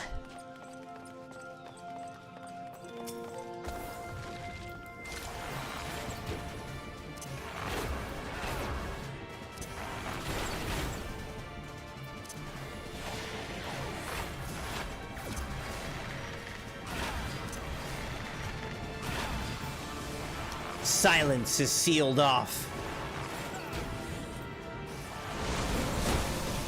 Ow, that hurt.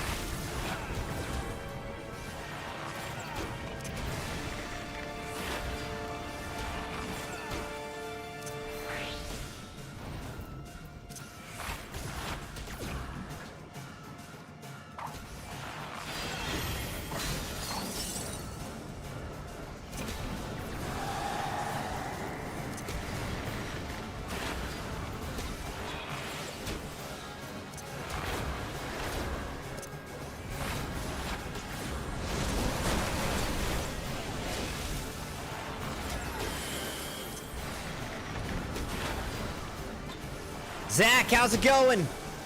Mr. Woods? I don't know if you saw or heard, but I'm planning to do Poppy Playtime and possibly some Dark Deception, ow, on Friday. So, should be a good night.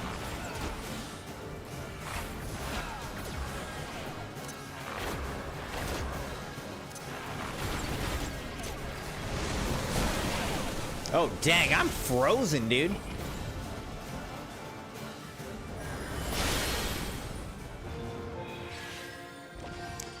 All right, so I was frozen for the end of that. But it is defeated. Oh, and there's a nice little treasure coffer for me. Hero's Ring of Fending. Okay.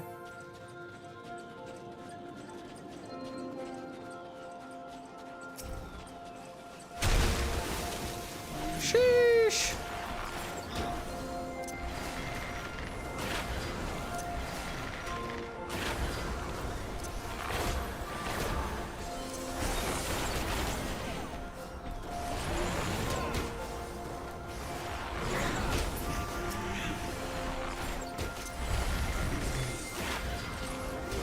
Snow Cloak Gaboo.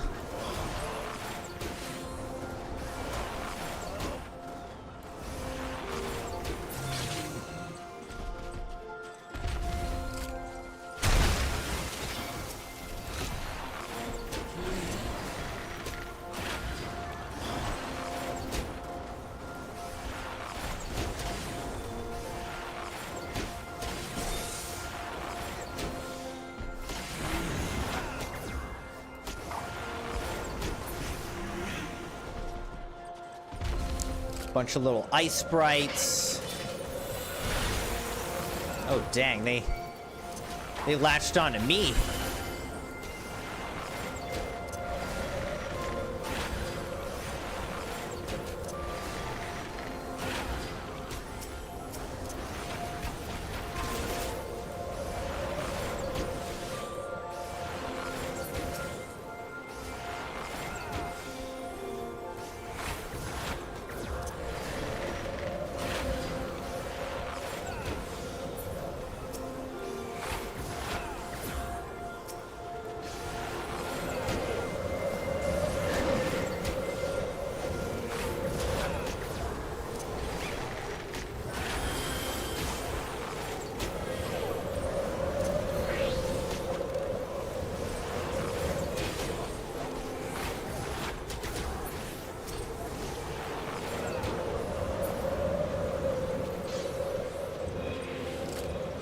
Alright, we just gotta keep it moving here. Primthers.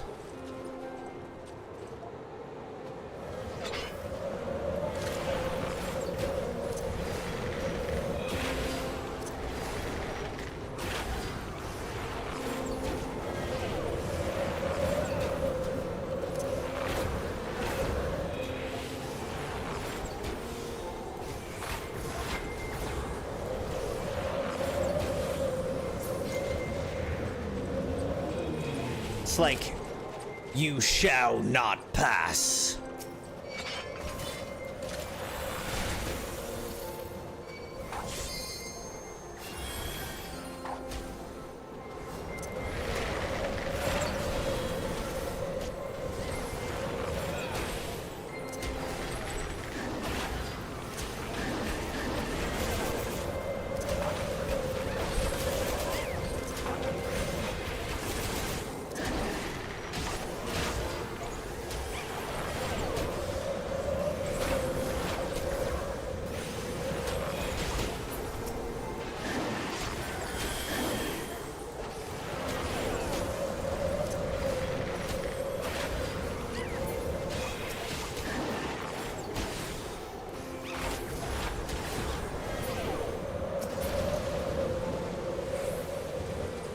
All right, we're still working our way up. Oh, dang.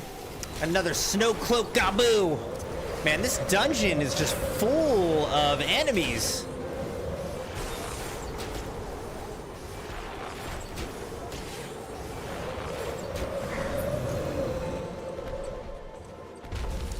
All right, now here's a Yeti. Going up against the Yeti, huh?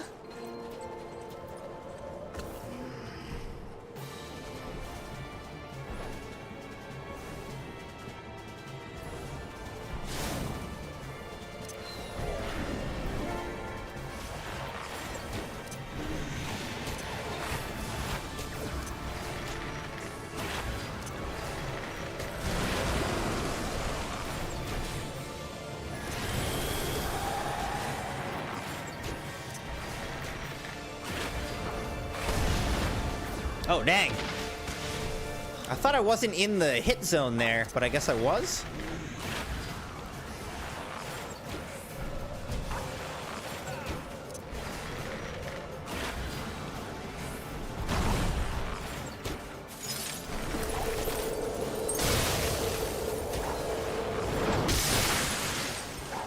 Dang, I just got destroyed, dude. Guess I didn't understand what was going on there.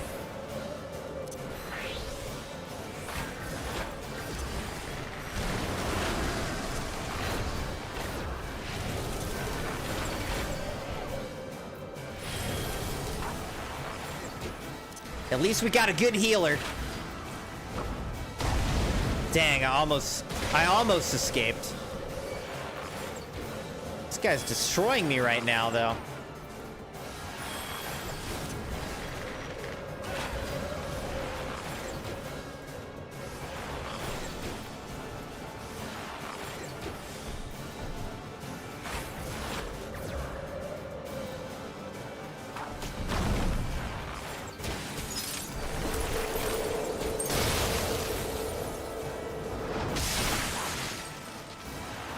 I see. So you're all gonna get hit. You don't want them to overlap because then you'll get like double hit. I see.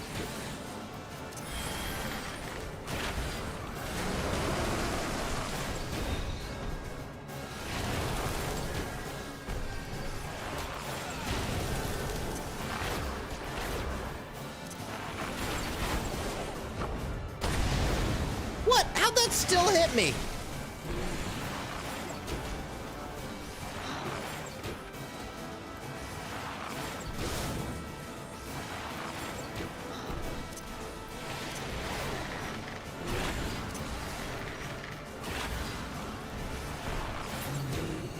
Got him! A snowball fight's not what I was expecting. Aye, but nevertheless, we were victorious. Multiple treasure coffers now, huh? Okay.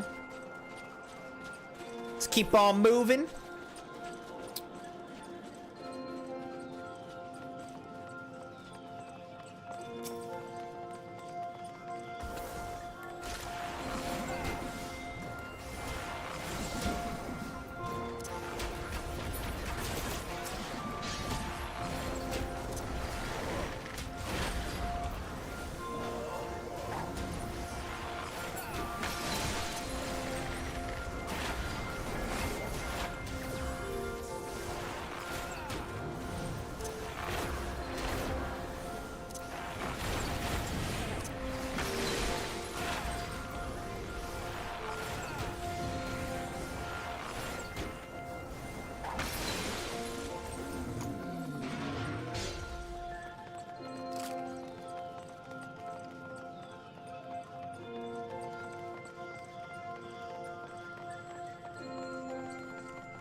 This thing's just gonna explode? Oh, I guess not. All right. Oh, there's more. Hybrid gator. Interesting. Okay.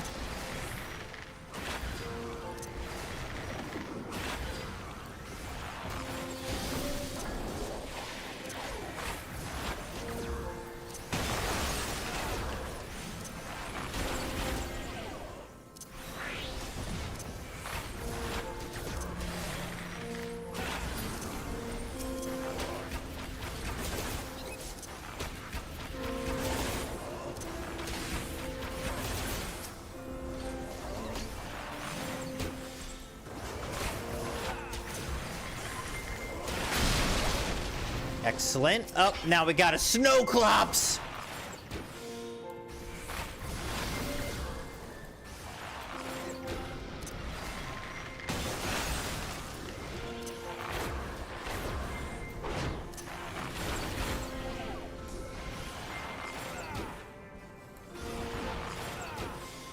Making pretty good work of this guy.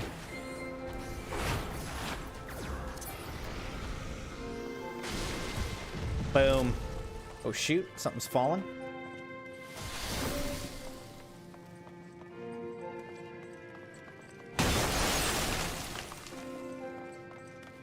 All right. We'll continue forward here. Dove Avis.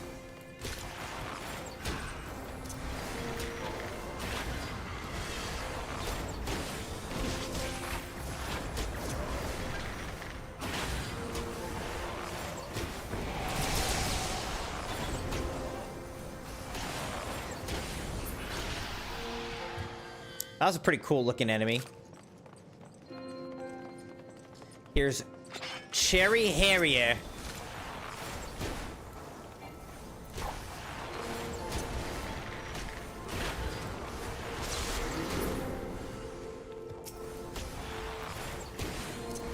So are they turning into Dove Avises? What is going on here?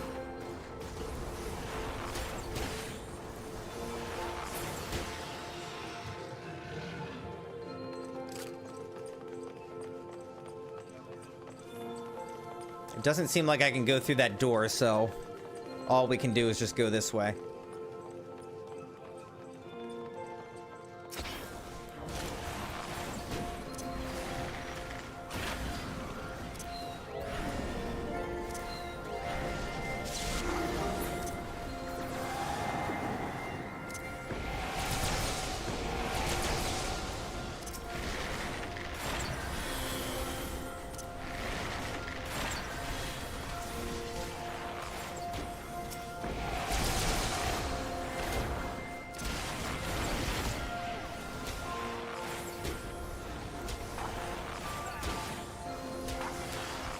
I wonder if I can only have one of these things active at a time.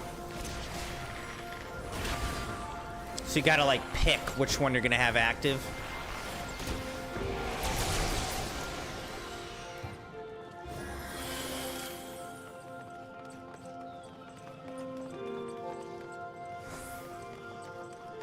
Finger of the Apostate. Fingers.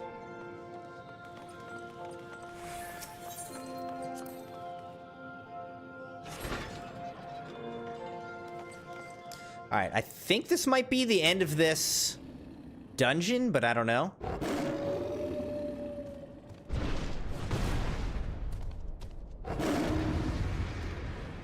An ice wolf.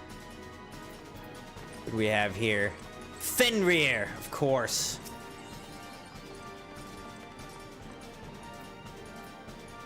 The legendary whorehound.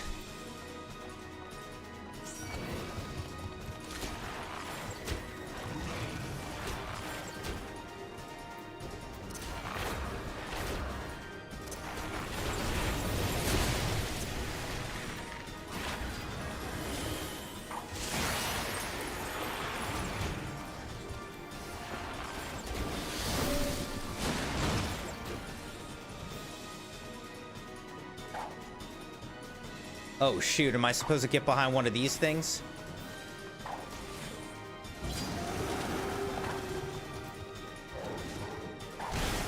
Oh, it got me!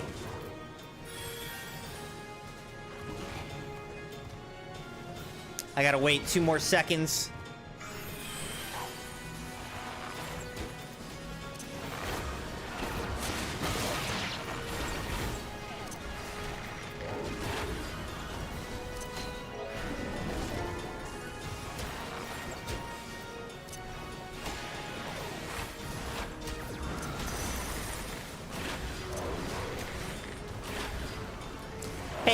Hey, Woods. Yeah, I already said hi. But how's it going, man?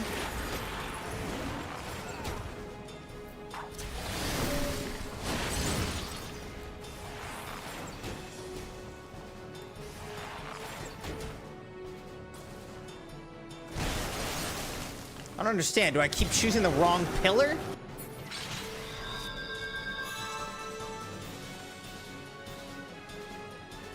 Oh, I died? Is that what happened?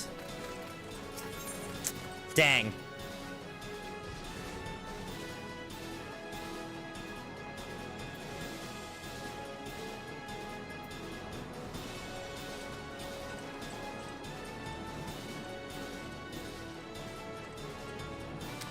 Steven Stones, how's it going? Welcome.